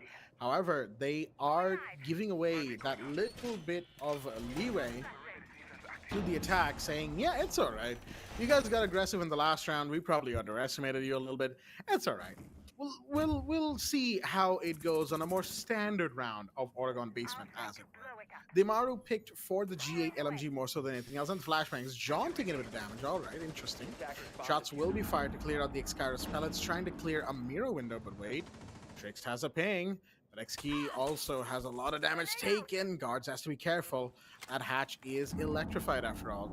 That Kaid so desperately wants to swing. You can feel it in the way that they're moving. Shots fired, but Guards will be the one to strike first. That's a huge drop as well.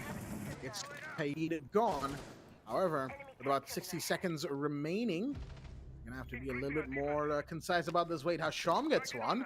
All the way from tower top floor. Hasham's been here the entire time? This could be a huge late flank right here if Triple aren't careful about this. He's still over on the attic side, though. It's gonna be a tough one for them to break through and get themselves into. Seriously on the other end, trying to cause as much damage as he possibly can. Has the corner to play around with, and with time running on down, very slowly but surely, Triple, they're in the crunch to make their way through. That's gonna be the double. Yep, that's the double. One by one, they're just dropping like flies. The players on towards Freezer, they are now ice cold, and their bodies are starting to rot. While Triple, all of their hopes and dreams now relies on one player. IEZ doesn't really have the timing, but has a good aim for it though. God damn it, IEZ! Good pre-fires to boot. He's still surviving. He's still living through it all. One more kill, that's all that he needs, but not against Mad Call. Today is his day, and you are not taking away any rounds from this man. Good frags, good kills, and GEEKAY, they lived through it. Staring down a mirror window, like right there, coming down laundry. Yeah, that's not a gunfight you're going to be winning anytime soon, no matter what you do in terms of visual noise. GEEKAY definitely in the late take there, probably got a bit too overeager. Again, when it became that 3v1, they were really just going for picks at that point, trying to get that last play, trying to go for the next round as soon as possible to keep Triple in the blender, as it were. IZ nearly pulled them out of that particularly sticky situation. However, it was not to be. Again, staring down a mirror window while going into basement laundry as an attacker in a 1v1. We've seen ever since year 2, season 1 of Siege, we've known exactly how bad of an idea that is and how absolutely screwed you are if you're in that situation. But I digress, folks. These players, they're on a completely different level than us, feeble casters, as it were. We can only so much as hold a candle, or wish to hold a candle, to their overall strength as players. True. But I must say, this overall aggressive playstyle that we've seen throughout the tournament from the MENA region has really been really been nice to see. I wouldn't really call it an eye-opener. We have aggressive teams in South Asia that me and Aggressive have been casting as well. What is this ideation here? Dovahkiin, my goodness, that was fast. Finds XKE, the star player of the first few rounds, already down, and manages the clothesline Trix on the rotate back to site. That's 2 huge kills, and they're looking for the one on basement. Dovahkiin knows there has to be one right about now. As an E1D goes off, Hasham is watching the back. They've already taken over a bedroom. They are being very quick about this. They want this kill. They want this entry, but Hasham finds Dovahkiin. Huge drop right there as the site is about to be aggressed. Where are the remaining defenders? They're seriously up white stairs, and here's the final E1D scan coming in as a lot of second floor has been taken over by Triple's attack right now. It's all down to these final defenders. Hasham as well coming up white stairs, slowly but surely taking their sweet time while they do so. But the defenders have all reconvened, and it's about to be a bloodbath in the site. They're all trying to come in through one singular window, though, and I don't like their chances. They need to win out on all their duels, and their trades need to be perfect to make this one work. No Montaigne, no nothing to try and get their way in, because looking at the positioning, it doesn't bode that well for them just yet. They're going to be able to open up the attic wall at the bare minimum, and that attic wall being opened up is going to give them a lot more leeway to play around with. They need angles, they need corners, they need to take the fights on their own terms, and this is smart. Look at how the members of Triple are playing. They're taking their time to take each and every one of these engagements and get the most favorable ones, and with that, that will be another kill that they needed. 4 versus 2, and the chances of GEEKAY, they're running pretty slim. That's 1 kill, but that 1 kill needs to be mounted into many more if they want to try and find this one out through. IEZ gets shut down. Hasham's going to be able to find one more frag on the side, but John Wick on the refrag. Beautifully done. Triple, they hold strong, and they're able to take it down to a 3-2. This is the fight that we expected to come in from Triple. Now that they're back in their own element, back in their own map pick, where they know they can easily take maybe a map away from GEEKAY, they're happy, they're cool, they're calm to try and maybe get a reverse sweep here. I believe in them, Jack. I don't know about you, but looking at how Well, they're we all playing, appreciate- they're back in the driver's seat. Locate and defuse bombs. Yeah, that I was gonna say. You know, we all appreciate a very good underdog story, and in Rainbow Six Esports, what is a better underdog story than going for a reverse sweep 3-0 after being 0-2 down in a BO5? We've seen quite a few of those, and we've seen plenty of infinite overtimes on the way in the 7 years that this game, going on 8 now, has been around 4. But we've also got to remember, folks, doesn't always tend to happen that way. It doesn't always become that fairy tale run, that magical and absolutely astonishing play that we hope to see. Don't get me wrong. I still hope Triple can put up a fight for the sake of giving us a true game to watch and play, because again, they've just been getting outgunned for the majority of tonight so far. And it is nice, excuse me right there, to see them fight back, to see them really almost like they're in their element. They've been playing fast, they've been playing strong, they've been playing aggressive, matching Triple, matching GEEKAY, excuse me, beat for beat. Oh my goodness, X-Key going ham with the throws, but John is going to be the one to get the kill first. There's a player in the bedroom as well, but the buck to fall, dodges the flashbang, X-Key, and falls away. Grenades out from John. That will not find its mark, not just yet. Another one goes as guards gets Mont called. 2 drops now as another E1D comes off. Trixton not really having the best game that you would expect him to after the first initial 2 maps. He's quieted down quite a bit, and Montcal's getting shut down in more ways than one. Seriously, good shot over under 1, looking to get it with the C4. Good timing on it, my boy. He lives through it, and that will be the 2v2 that they wanted. Triple, now it's the crunch time. You need to try and figure out where exactly these defenders are holding at. And Zotac has an idea, has the timing for it too. He knows exactly where the player is. Heard up the sound and he gets the catch for it. Experience wise beyond his years for it. Now it's up to seriously to maybe try and pull off a miracle.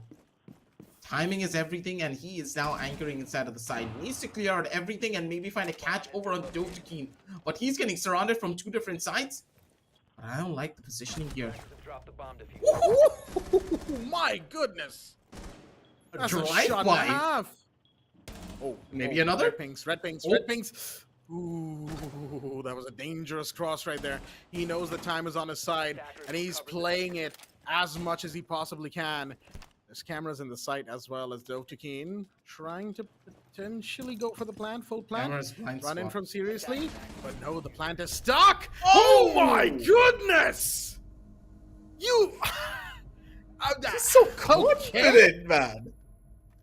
Just look at this guy. Off the plant and a whip straight onto the Valkyries that denies the 1v2. And that is now going to make it 3-3. Triple on the attack on Oregon, looking a lot better, looking a lot more like themselves now. They really do know this map quite like the back of their hand. As GEEKAY, unfortunately, after that very strong, is now in a 3-3 equalizer situation. They're going on the attack. Let's see what their response is to this newly invigorated Triple Esports. They're looking for the reverse sweep here. And there's a good chance they're going to be able to do it because the next couple of maps are pretty much their home turf. They've played this map a lot more. We know exactly what they're capable of, and they've refined it over the years the team has been playing to it. We're looking at how their positioning is. They look to be a team that is playing a lot more in tune. And then one of the other reasons why I did believe that clutch was possible, because it was guards and Zotac in that 2v1 scenario. Those two, whenever they're in a clutch situation, normally, what's a clutch like? It's what? Maybe a 40-60% chance for the attackers to win out because, of course, the defenders have that solid opportunity of having that element of surprise. But when it's the both of them, their chances of winning that out skyrockets. But for now, on the defensive side, what's the game plan and how do you want to take this? For GEEKAY, they've been humbled a little bit here. Things are not that easy as it used to be back on the first two maps. They need to fight for this one. Take your time, your momentum's been put to a halt. Play it slow and steady, gain the information first, and then opt to go in for these hits. But knowing GEEKAY and their attack side, are you really that worried that they're gonna rush things? Not exactly, because even when they had a massive man advantage and had the momentum in their favor, I haven't even seen them once try to over push an advantage without really getting that info first. Oh, what? Oh. Whoa. Spider-Man me very what? Yeah. Spider-Man me very what? Okay, then. oh, Montcall might just find this. The Solus is really flirting with danger right now. Montcall and Solus have just been playing an unknown game of Ring Around the Rosie with each other. There we go. Comes around, goes down that P90. Unfortunately, it fires a lot of bullets, but those bullets are not exactly the biggest damage-dealing things in the world. Hasham carrying on from the hunt as the Jackal finds his prey, guards to fall. That's your Thunderbird gone as well. Very good gun for the defenders has just been put off the table. But John the Legion is still around, and that's a lot of goo mines that the attackers will have to trek through as they find their feet becoming pin cushions over the course of the rest of this round. Fares with the C4 ready, tosses it, but it's a bad toss. That C4. Has no choice but to blow it up. Yep, 50 seconds. And it's a 5v3. GEEKAY have all the advantage in the world. Hasham disengaging from that mirror window at just about the right time. Where do they want to go in from? What is their angle here? Grenades and flashbangs from Blue Bunker and on the hatch. As seriously we'll find one. That's a big drop as well. The Mozzie needs to get a little bit of something going, but Fares falls. Finding Montcall and Trix comes in to find IEZ. Measured, clinical, and clean. Those are the words I'd say for that particular attack from GEEKAY. It's just insanity when you think about it too.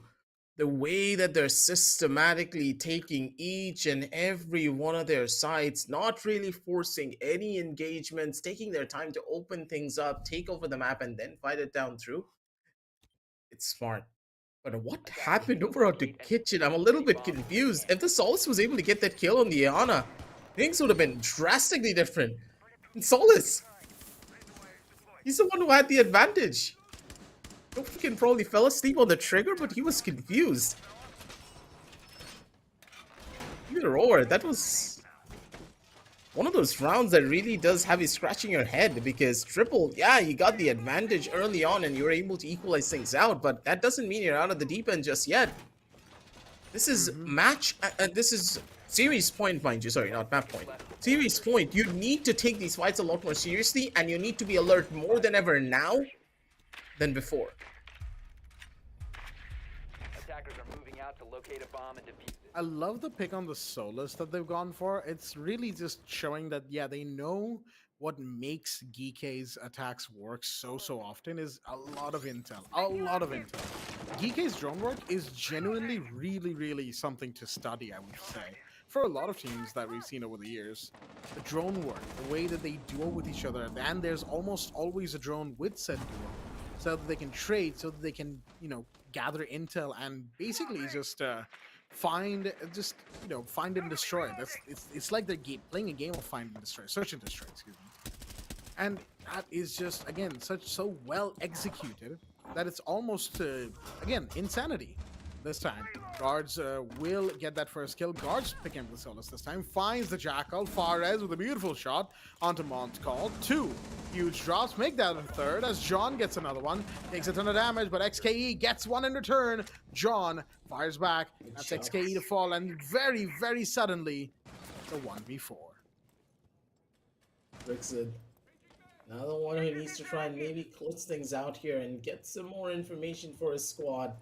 not really much to play around with, and maybe try to get this clutch in, but you're on an Amaru, so you pretty much have no utility. You drop down through the hatch as well by accident. Are you gonna work this one through? Add your stats a little bit, maybe get your confidence up for the next couple of rounds, because this one could just be long gone. That it could very well be. IEZ already knows the location of the Amaru. Shots will be fired, but the goo mine actually forces Trix back a little bit to get that needle out of the shin. Still looking for a potential shot or two. That LMG will find its mark on. That's one down. But that goo mine is doing so much work right now. There we go. Finally relieves themselves of that pain. There's only so much to be done from that. Tries to go up the hatch, but that's so much noise, and walks right in to the pre-fire from IEZ.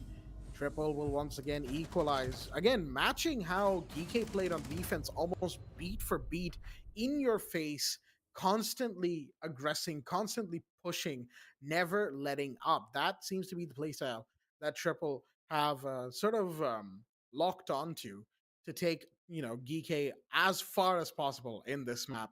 Oregon is do or die aggressive for them because, again, they lose this map, they're done. Series point currently is in Triple Esports' favor. And even then, Triple have been setting the pace for a lot of the rounds.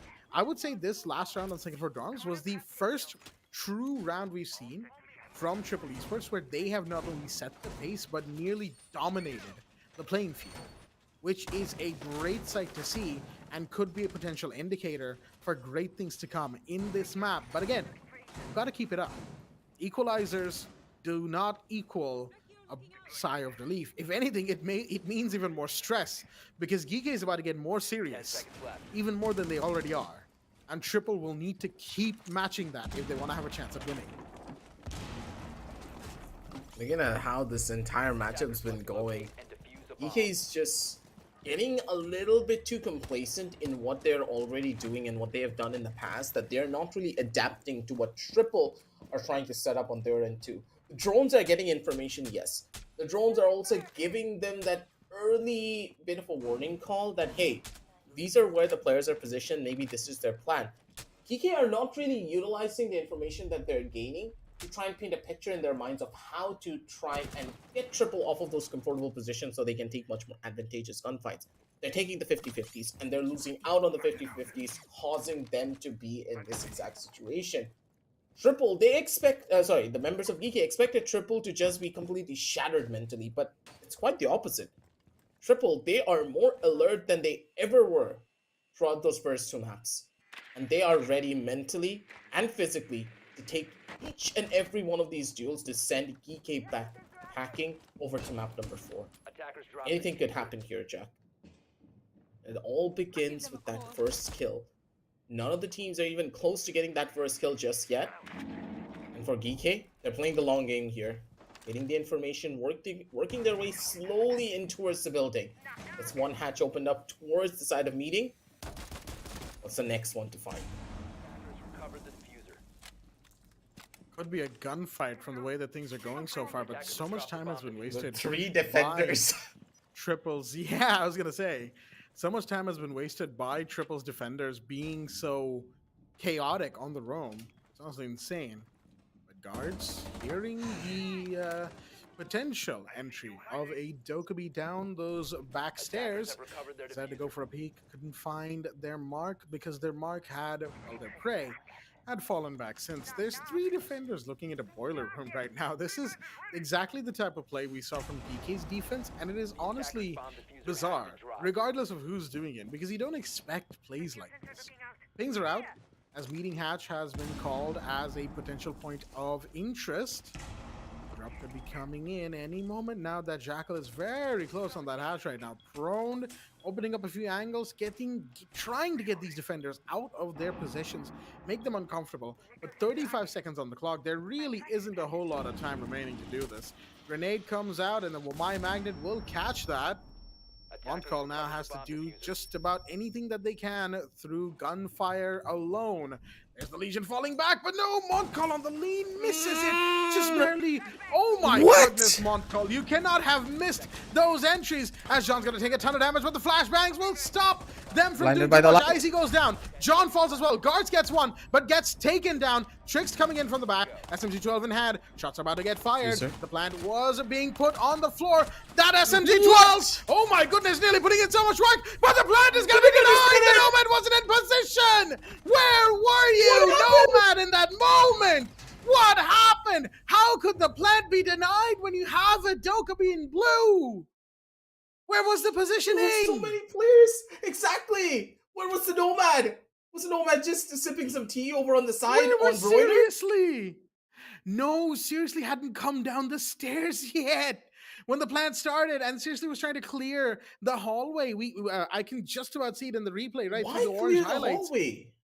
I don't know. I don't know. You already Probably got- thinking that. Yeah, IEC already gave the information away. I think what happened was that they were probably thinking that maybe the Wamai might, go back out to rotate, peek into the hallway, right? Maybe that's why they were taking it slow. But when you have the Dokubi in there, already got one and then got taken out by the other, I feel like rushing into the site might have been a good idea. In the heat of the moment, I can understand why that decision wasn't taken, but then I would counter with, then you should have been down the stairs much sooner. Much sooner. Yeah, because you're already getting the diffuser down. You know where the last couple of players are, and you can see it coming out from the members of GEEKAY. They were not ready for that. The face bombs coming in, the players were not mentally prepared for any of that happening, and for Triple, that round was way too chaotic. How the hell did it get this close when you knew you were anchoring down in towards the side? Your crossfires were set up, and a lot of the crossfires just went haywire. You literally got the round because of a mistake coming in from GEEKAY, and a massive mistake, mind you. Mm-hmm. You cannot rely on your opposition to make mistakes like this, because knowing GEEKAY after this timeout, I'm pretty sure they're not going to make that mistake. They're going to have a chat with each other and be like, nope, we're not doing it like this. Stick together as a team to make things happen. Look at that Triple. They could just easily make this map their own, but GEEKAY are not making things easy whatsoever. That's the basement side gone here, Jack. And that dorm zone needs to be perfect. That's the thing, though. I would actually argue that GEEKAY, in the way that they're playing, are making this particular matchup much harder for themselves more so than anyone else. Not just because of what we saw in the last round, right? Sure, recency bias our is Lord a and thing, and it Savior. could just be. Wait, do we? Oh, we actually have a Tachunk. Oh my goodness, I almost forgot this operator exists. You've seen the graphs, right, in the newest balancing patch. Tachunk is like close to 0 in terms of pick rate. So, yeah, forgive me for almost Lord and forgetting that Savior, Tachanka was sir. even in the game. Yeah. Although, to be fair, I think if there's an operator that everybody's forgotten exists, it's Clash. But nobody wants to play Clash. Nobody wants to deal with Clash. Because it opens up the floodgates of, oh, you're going to be that guy. Okay, then we're going to be that guy as well. And then it becomes annoying for both sides. But Clash, whether she's here nor there, that is neither here nor there. The thing is, going back to the point, GEEKAY are making this more difficult for themselves, just purely by the way they're playing. They're still playing for picks. They're still playing their regular game, which worked in maps 1 and 2. But Triple have adapted. That's a magical word that I know a lot of high-ranked Siege players don't quite understand sometimes. But Asham is going to find a big one. That's John. The Oryx taken care of. The Amaru making quick work of that defender. But here's the thing, Triple's adaptation now needs to be challenged. And like you said, in that pause, GEEKAY will likely have come up with something to challenge this opposition, this adaptation that Triple has made. Whether or not that's in the form of even more aggression, because it's GEEKAY Esports here, they could just do that. Or if it's a form of more measured, tactical, aka by the books Siege gameplay. Excuse me, I hit my microphone right there. But if it's more by the book Siege gameplay and it works, that'll force Triple to adapt again. And you can keep reiterating on that to find that perfect equilibrium of what to do against Triple in this map, because GEEKAY have lost the lead. They are losing the plot ever so slightly. They cannot afford to let that continue. Oh, seriously. Just find the Wamai standing in a hallway, why don't you? That's one way to do it. Oh, yes, Goyo Pro Max Lite is not going through with this Attackers have plan. located a bomb. Yeah, Pro Max Lite. That is a hell of a way to describe Tachanka. Speaking of when he goes down, oh my goodness! The one tap and a flawless round. Okay, GK, we get it. I don't get it. What happened to Triple? Did they just fall asleep? They were all looking on the opposite sides of the map for the entire time. Look at this. Omayan sitting in a corner. No. And then the Tachanka Tachanka looking looking towards laundry. And the other player onto the opposite side of meeting. Yep. Hello? Yep. That was like that run was the epitome of stealth in video games, right? Defenders Where protect your It's an bomb. actual Tom player Clancy game. characters. Exactly. This was an GK were the actual player Tom characters, Clancy. and Yep. Triple were the the guards you have to sneak by. You make a noise, and GK be like, yes, let's make a noise, and Triple's like, oh, it must have been the wind. And this falls back to looking like opposite end of the building.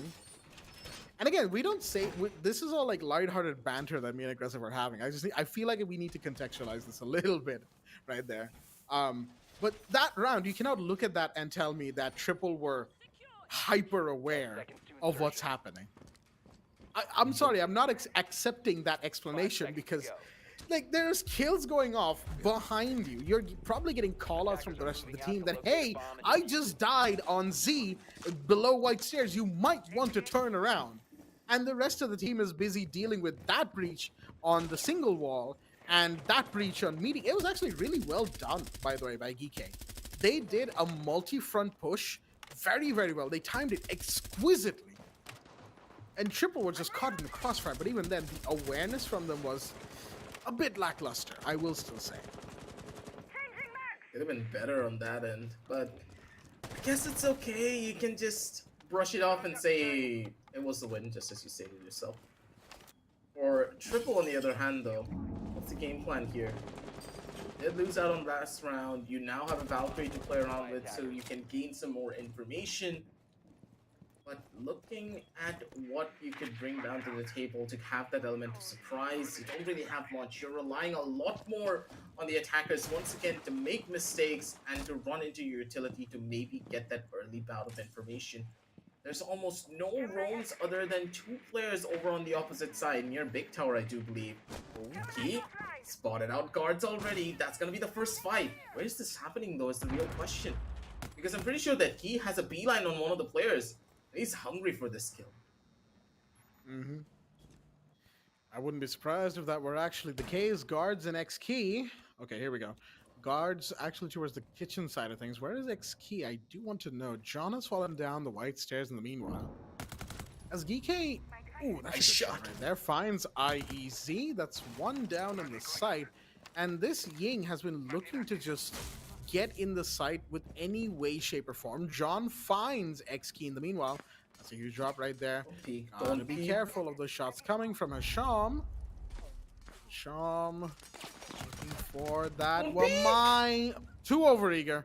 Fares way too overeager on that. Giving away the kill, practically speaking, as the logic bomb comes out. I fear those Candelas are about to start popping. There's a player coming up the White Stairs. Dovahkiin has to be aware of this as guards falls. Hasham gets another. ADS. Wamai Magnet. There's an Aruni. But the smokes have gone off. Nonetheless, Diffuser has been dropped. And that's a big thing to deal with for GK right now. They've lost that main anchor in terms of this attack. And now they have to make do without the Ying. What? Did he just find a call? That's call kill right there. Has to be. There's no way that was anything else. 10 seconds. You gotta get in. Oh no. Yep. John with one. Can he get two? No, there was another one on my stairs. Montcall finishes the job. It got a bit fruity there for GK, I will admit. But they managed to stabilize the ship. If he just stayed in the side, he had a chance. Exactly. The Wamai being alive, going into the last 60 seconds would have been huge. Yep. Fares made that mistake. And here we are. We find ourselves, folks, in the round of ones, I should say. 6 and 5 currently going as Triple need to win this round if they want to continue having a chance on Oregon to redeem themselves after the last couple of rounds here and still try to get that reverse sweep started. If not, GEEKAY currently hold not just map point, they hold match point, series point, and tournament point. This is it. GEEKAY wins this. It's the end of this match tonight, and we're all going home. GEEKAY with 5K US dollars. So they'll be looking to finish things here. They'll be looking to finish it a la Mortal Kombat, right? And Triple, they just have to batten down the hatches. They just have to batten down the hatches, and realistically speaking, hope that they know what they're doing in this situation, because I do not envy them, given the kind of GEEKAY that they're about to go up against. Attackers are moving out to locate a bomb and defuse it. He's right on the finish line here to maybe try and find something out. But looking at how this matchup has been going, what their confidence levels are like, I get it, Triple, you want to take these duels, but taking unadvantageous fights are not going to get you anywhere. You need to slow things down and get your pacing down proper. And Triple, they're taking a couple of steps back, thankfully, this time around. They do not want to give too much away. Guards, the back end anchoring onto the side with these buddies. John on this roam. Is to try and find something here at the bare minimum, because that roam is pretty much their bread and butter at this point. If the roam is not able to bear any fruit, they could easily be on the receiving end of a lot of hurt. But thankfully, the best thing about all of this is the hatches are fully protected. No one can break them.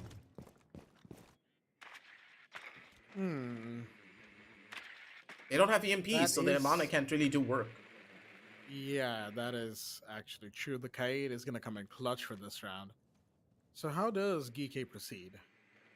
How do they try to play this? There's a ping onto an Aruni, as Dovahkiin will probably be forced back. Montcall also running into tower. There's your RCE. Rotero drones, but I don't think the timer on these things is long enough to then go and find what could potentially be the Kaid Electro Claws. The Artillas will stay intact, regardless of Flores' involvement or not. Looks like GEEKAY are simply going for picks. Wait, there is an unattended hatch that is on security. That's going to be broken open. That, of course, goes down into Freezer and or White Corridor, whatever we want to call it, as the Artilla goes off, second one, I should say, on the meeting hatch. Attackers have located a bomb. Very slow approach to this one. Understandably so. They don't want to risk too much right now, and they want to keep their defensive lines as proper as possible. Look at the drones, though. The drones are in such good positions. And then one drone over on the shelf. Yep, no one can break it. That drone's giving all the information over to the attackers of how to entry on towards the side. It's still a 5v5 situation, but seriously, finally opening things up. John's going to take a back seat. And now the site are ripe for the picking. They need to work their way in, but these breaches are not going to be easy to get into. They're looking for fights and they're looking for frags at this point. Oh. Fares? Oh dear. Not again. Why? Fares, not again. Good There goes night. the Kaid. Sleep tight. Gets one. Seriously, he's falling in.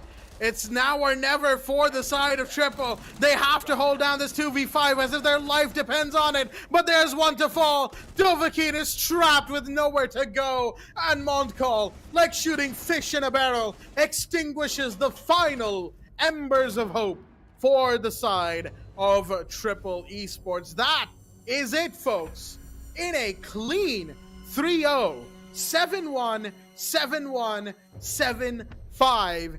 GEEKAY Esports are your champions for the Zotac Gaming, the Esports Club, Rainbow Six Siege Invitationals. You can see it on Dovahkiin's face. John just covering the camera, cannot take the pain of it all. There you have it, folks. Your champions at Zotac Gaming, the Esports Club, Rainbow Six Siege Invitational, supported by Ubisoft. It is GEEKAY Esports, the squad of 5 that has terrified and amazed us all the same, in a 3-0 clean finish, their third win against Triple Esports as well. An unbeaten record in the Invitational. Extremely well played to them. Really, hats off, as it were. Triple Esports, we loved what you did in map 3, but that needed to be there from map 1. Unfortunately, it wasn't, as it were. And let's have the map summary. There you go, folks. The map recap, I should say. It's gonna be, GEEKAY Esports for all 3 of the first maps, and as you can see, there is no selector graphic for border or theme park. That's because it's a BO5, meaning you win 3 maps, you win. The first to 3 is the first to win. There you go, 7-1, 7-1, 7-5. I mean, after Bank, we were all really just afraid of Triple's chances of winning this tournament, or even getting a comeback startup for that matter. Just this map alone. And yet, 7 alien attempt, I will give it that. But like we said at the beginning of the stream, taking a team like GEEKAY to siege classics like Villa, Oregon, I really don't think that was the brightest of ideas there for Triple Esports. Nope. Triple needed to do something different, and the fact that they did not really do anything drastically different to give them an advantage, that's what pretty much got them here in this scenario. This is what happens in best of fives. When it comes down to these unorthodox maps, if you lose out on that second map, and if it's something like Bank or Cafe, you're just royally screwed. We're going to head on down over to the match summary and just see exactly what happened throughout this entire matchup. And looking at it, it just didn't bode well for any of the members of Triple. They were not on the same page together. They were making mistakes, too many over-aggressive swings. Some of these peaks you could have just easily not even gone in for it. Like Fares peeking out of dormitory like that. What was going on through your mind when you made that peek? You know that your teammates have every other one of these corners under check. You know you have an Aruni gate right on the front of dormitory window. If the Ying tries to throw a Candela, I understand that's when you try to go in for a swing. If she's trying to throw a smoke, I understand you want to go in for a swing. That's it. You swung out without info, knowing that the Ying was still there. And knowing that you would have to clear 3 or 4 different angles and you had to out-aim him on a 50-50 gunfight. Where you are at the disadvantage because you're swinging out of a corner that he will be holding guaranteed. And you're not going to be able to catch him off guard. These type of scenarios happened way too often for Triple, and that's why they lost. They could have easily won out this game, that's the thing. It's just heartbreaking to think about because GEEKAY, they played all their cards beautifully. Seriously, on a 17-6 with a 75% cost check? That's insane. Yep. Looking at that overall card from GEEKAY Esports, it is very, very clear which players are the supports and which players are generally the fraggers. And yet, even then, seriously surpassing everyone by a wide margin, by a country mile, let's be real here. 17-6 and 75%, going 2-0 on entry, by far the standout performer on map number 3. As far as who will be the as far as who will be the player spotlight for this match, as it were, and the player selected for the head-to-head, we'll find that out in a bit, folks. Don't you worry. And there's another, champions interview coming up. I do believe it will be GEEKAY Esports' coach who is going to be coming in. But yeah, we're just waiting on a couple of things to be updated before we continue on from this particular screen. But my goodness, what a game and a half we have seen. GEEKAY again, really just showing us how terrifying they can be. Let's go to the spotlight. Let's see who the MVP of the match was. And by extension, you could call them the MVP of the tournament. There you have it. Seriously. I mean, look at that. 35-8? Look at that KD. What? Look at that KD. 35-8. In a BO5 Grand Final. That is KD. a 4+ KD. Exactly. Nearly 4.5, I do believe, is the actual maths. 4.3. Yeah, 4.5. 4.5. Yeah, if you round it up, it's 4.5. 4.5 rounded up. Like, yeah. 4.4. But going on back to this, the man had a 35-8 KD, one of the best KDs that we have seen throughout an entire series, mind you, not just in this is a BO5. BO5. BO3s, we didn't have this much of a KD difference. The highest BO3 KD that we have ever seen was what? Maybe a 25 and 10? This is I 35 and 8. do believe that that was the case. 25 and 10 in the BO3s. I think it was in the groups, like last couple days of groups, we saw something like that. Yeah. But 35 and 8 in a 35 and BO5. 8. Ay, ay, ay. That is If I ever encounter consistency. seriously, if I ever encounter seriously when playing rank in like the new season next year, I'm just like I'm surrendering. First things first. I am not taking my chances. Thank you. I'll keep my elo, as it were. Let's go into the player comparison, the head to head between the two teams, as it were. And it is seriously versus guards, and the difference is very clear. Cost percentage practically half between the two, or you could say practically double if you're looking at it from Seriously's perspective. The KD as well, a almost complete inverse, 16 to 31 from guards. Really just shows that Triple never got off the ground. You know, they basically, you know how we say hit the ground running, winning matches or playing maps and so on and so forth. Uh, Triple hit the ground and immediately face planted tonight. Sadly, they stumbled and they Yeah. never got up from there. And They just didn't sure, have you a know, way to do it. yeah, like the guards is a nice headshot percentage, as it were, 69% over there. But does that really matter compared to the rest of the stats? Rating wise, just rating wise, seriously is a whole 1 point above guards. And that rating considers everything you've done in the game. You know, fragging, entry, utility, droning, everything. 1.63 versus 0.63. That is the gulf between these two players and by extension these two teams tonight. It is insane. Sanity, it does mean insanity here for both of these teams. But for the side of Triple, it just couldn't take the pressure here. It was a bit too much for them for this roundup. And for GK, they were in their element. Today was their day. And there was nothing in the world that you could have done to try and stop these guys from taking it all away. Pretty sure the coach is also there giving them a pat on the back and being like, good job, boys. You did amazing. 3-0 victory on a grand final stage when you had such a rough time back in the past in the group stages. That's not that easy to just have such a phenomenal performance right at the very end of a tournament.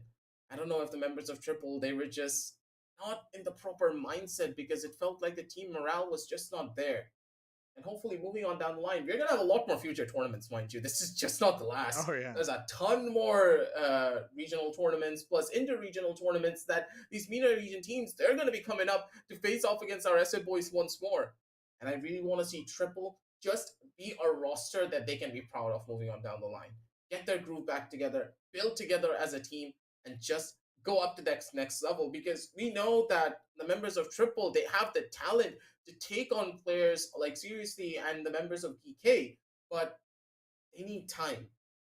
They need to work together as a unit instead of individual players, and I've seen that happen way too much throughout these last couple of maps. Too much individual play, less form of team play. Get it all together, go back to the drawing board, and come back even stronger. But for GK, congratulations. You're now the winners of the Zotac Gaming TEC Invitationals. It's been a long time since we last had a proper invitational, a cross-regional invitational, mind you. And GK, they hold the title to be the best in both the regions. That is, absolutely correct in that regard. I will say, GK tonight can be very, very happy, especially after coming second place in the Saudi E League back in October. Going from there to be the top team representing MENA in a cross regional invitational tournament format. Really, they too have grown quite a big, improvement, as it were. With all that said, it's time, folks. The one that you've all been waiting for. Me and Aggressive here, are going to be talking with the coach of the side of GEEKAY Esports. That is, of course, Munrik. So, the champions interview. Let's get this show on the road. There you go, Munrix. You must be feeling really Hello. happy right now. First of all, how are you tonight? I'm very well. I'm very well. Thank you. How are you doing? Oh, absolutely fantastic. Great match we saw from you boys at GEEKAY Esports. Very, very well done. First ever cross regional tournament between South Asia and MENA. Do share with us how you felt your experience in the tournament overall. Yeah, I mean, very great experience. We've enjoyed the tournament from the first day till today, till the last day. Uh, Very unique experience as well that we've had.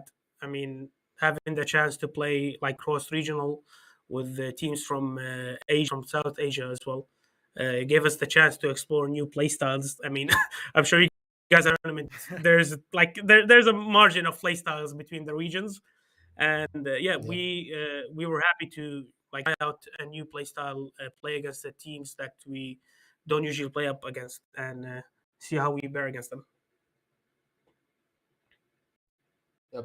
Looking at the entire team as a whole, I'm really interested to know what are you looking forward to in the future as you're playing through the R6 esports scene? Uh, I have plans to be honest. I think you guys have known, and so do the viewers. There's big things coming up for the region, uh, whether it's MENA or whether it's the esports global circuit, and finally we'll be able to have the chance to play in majors, chance to qualify for majors, which is something we're really excited about, and we've been Mm-hmm. kind of preparing and getting ready to kind of up the level and up our stakes and to be able to perform on stage against teams from other and on an international level, and I think we're able to do that. Absolutely. And we are, of course, looking forward to seeing GK Sports and other Yep. teams from the MENA region up on the big stage in the majors. Who knows? Maybe even SI24. We can only hope, of course. It's a long ways away, but we do wish you the best of luck with that. Now, here's a little interesting question. So, as a team, we all have that one player who just glues everything together, right? That one player who can act as sort of the linchpin of the group, right? Yeah, Who would you say in your, playing roster is that particular player? yeah. That's another answer. Then seriously, I mean, Uh, he, he Yeah, yeah, the he has guy the just team. Yeah, he's what you just described him. He has the team together, and the players and him do their homework. Especially him, he does his homework. He plays really well on the stage, and he's not even a fragger, by the way. Like he's getting all these kills, and we don't have him on a fragger role. We have him on a flex ah, role. But what he does, he happens to perform as a false nine, you could say, and just perform these miracles inside these games. So yeah, definitely seriously. Yep. Another question that I really need to ask you guys. All of you, your entire squad has 0 losses throughout this entire tournament. Did you expect it to go this way? Because that is insane to see a team not even drop a single best of three like this and then come to the grand finals on a BO5 to take a 3 map win. Like, what did you Yeah, tell them even before this? yeah. It's surprisingly, I'm still not happy with the performance. I mean, for me, yes, Yeah, okay. as a coach, wow. that's of course. I mean, As a yeah, coach, yeah, because we yeah, yeah. we we we didn't have good performances on some maps despite us winning it and like winning all games. But yeah, we were definitely planning to win every game because that's what you plan as a team, especially when Mhm. you go into tournaments. This was very important for us as a team to perform well because it's at a stage where it's before the off season, so we want to prepare. Uh, we want to get ready for like future, and TC was like a great opportunity for us to test out play styles, see what we can do, test out strats, and just kind of see what we can change and what we can improve. And winning all games was definitely something good, but I think we could have done even more better. But yeah, I'm happy. I'm happy. I'm happy. I'm happy that we did. That is, of course, yeah. That is actually we're very happy as well. Sure, like you said, some of the maps could have gone a little bit better, as it were. I totally understand as a coach, how you'd be feeling about those maps, and I'm sure you'll be back to grilling the boys very, very soon as well on those particular maps. I'm sure. But Yeah. another question I do want to ask. There's like only a couple more. Don't you worry. We're not going to hold you for too long. But coming from the Saudi E League to this invitational to win now as the representatives of MENA in this interregional tournament. I'm sure everyone is very, very ecstatic about this particular win. Yeah, it's a pleasure. I mean, we performed well in the Saudi league. We were hoping for to win the tournament like in Saudi leagues, but we were unfortunately didn't do it, and we got second. So going into TEC, we wanted to prove ourselves. We wanted to prove that we are a top contender in this region, that we can be better, we can show better, and we can play better. And I think that that what was that's what we were able to show in the tournament, in this tournament exactly. And yeah, I'm just happy that we were able to win this, and I hope to look forward for more tournaments in the future for our team. Yep. Honestly, your team can easily go the distance, and I'm really hoping to see you guys back here for even more tournaments down the line. But now a little bit more of a side question up with your opponents here. Were you afraid of a particular player from Triple, and did you try to anti-strat him a little bit? Yeah, not particularly. I mean, every player on Triple, I know you guys got ideas on a particular player, this or that. Every player on Triple is able to perform on the stage very well, and is able to like put the kills on the scoreboard. So when we try to analyze them, when we try to do our homeworks on them, we don't necessarily focus on the whole team, because if you're able to these the strategies of the whole team, you'll be able to disassemble player by player. But there are some players that have special operators or special places and special strategies they like to play. And sometimes when we target them, we are targeting the whole team, which gives us opportunities to open play inside these rounds. Well, that is actually very, very insightful, I would say. So, one final question, and we'll let you go back to the boys to celebrate tonight. Of course, to your fans, to all of those people who've been supporting you for this long, we know the MENA region is absolutely crazy about Rainbow Six, and we honestly appreciate the support that the game gets from your region. It's been a long time coming that you guys would become part of the official track of the esports as well. Very much deserved coming into year 8. So, for your fans who have been supporting you, who will continue to be supporting you far into the future, any message to them? Yeah, absolutely. All thanks to them. I mean, they've been supporting us, my players, before they were in this team, me myself, and even when this team was formed, they've been strong supporters of us. They've been with us through the good and through the bad, and we really appreciate them. Uh, what we hope to do is always put on a good show for them. I think we did well today on doing that, and I hope that we do well on doing so in the future as well.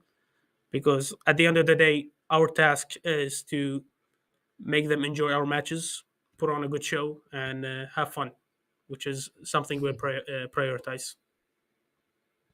Absolutely. Excellent showmanship spirit right there. Monrix, of course. Ladies and gentlemen, Monrix, the coach of GEEKAY Esports, our champion team for the esports club Rainbow Six Siege Invitational. Monrix, will let you go now. Thank you so much for giving us your time, and wish the players the best from our side as well. And thank you so much for joining us for this interview. Thank you. Thank you so much. Bye bye.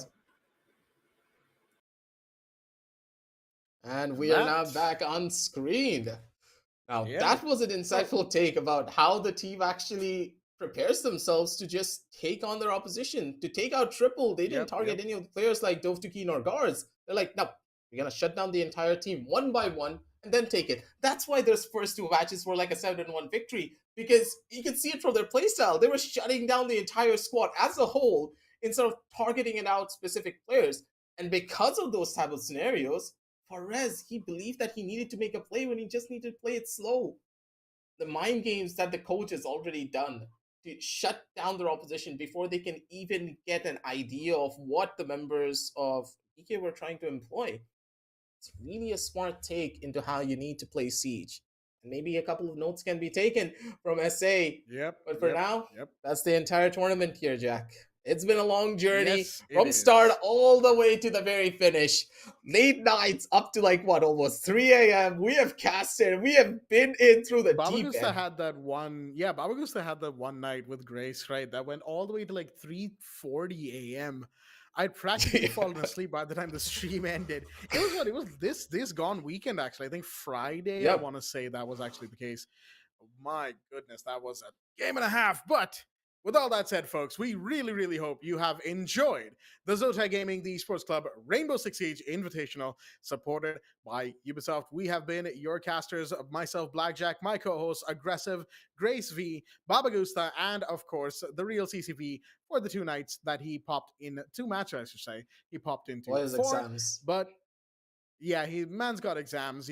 Wish him the best of luck as well, CCB. We're rooting for you, even if we aren't particularly seeing you right now. But with all that said, folks, that's been your host. Of course, we have Assassin47 and Sid Sniper and the rest of the admin and production team to thank for this beautiful tournament that has been put on for all of our viewers at home as well. A wonderful job to them. And please make sure to keep them in your minds as as we all close out this tournament for one last time. So with that said, folks, we're going to be signing off here tonight, and we'll see you again in the next big tournament. Like we said before, the Esports Club is not done, not by a long shot. Watch out for a lot more this year. A lot and more. Until then, exactly. And until then, we'll be seeing you. Stay tuned, and good night.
Fighting for a lost cause, where am I fighting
ordnance was stolen.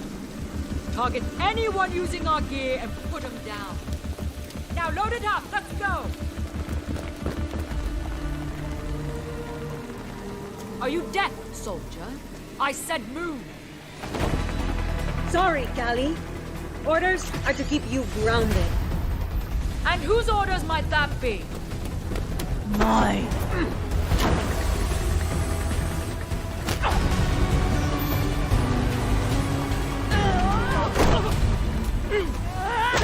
Is that all you got?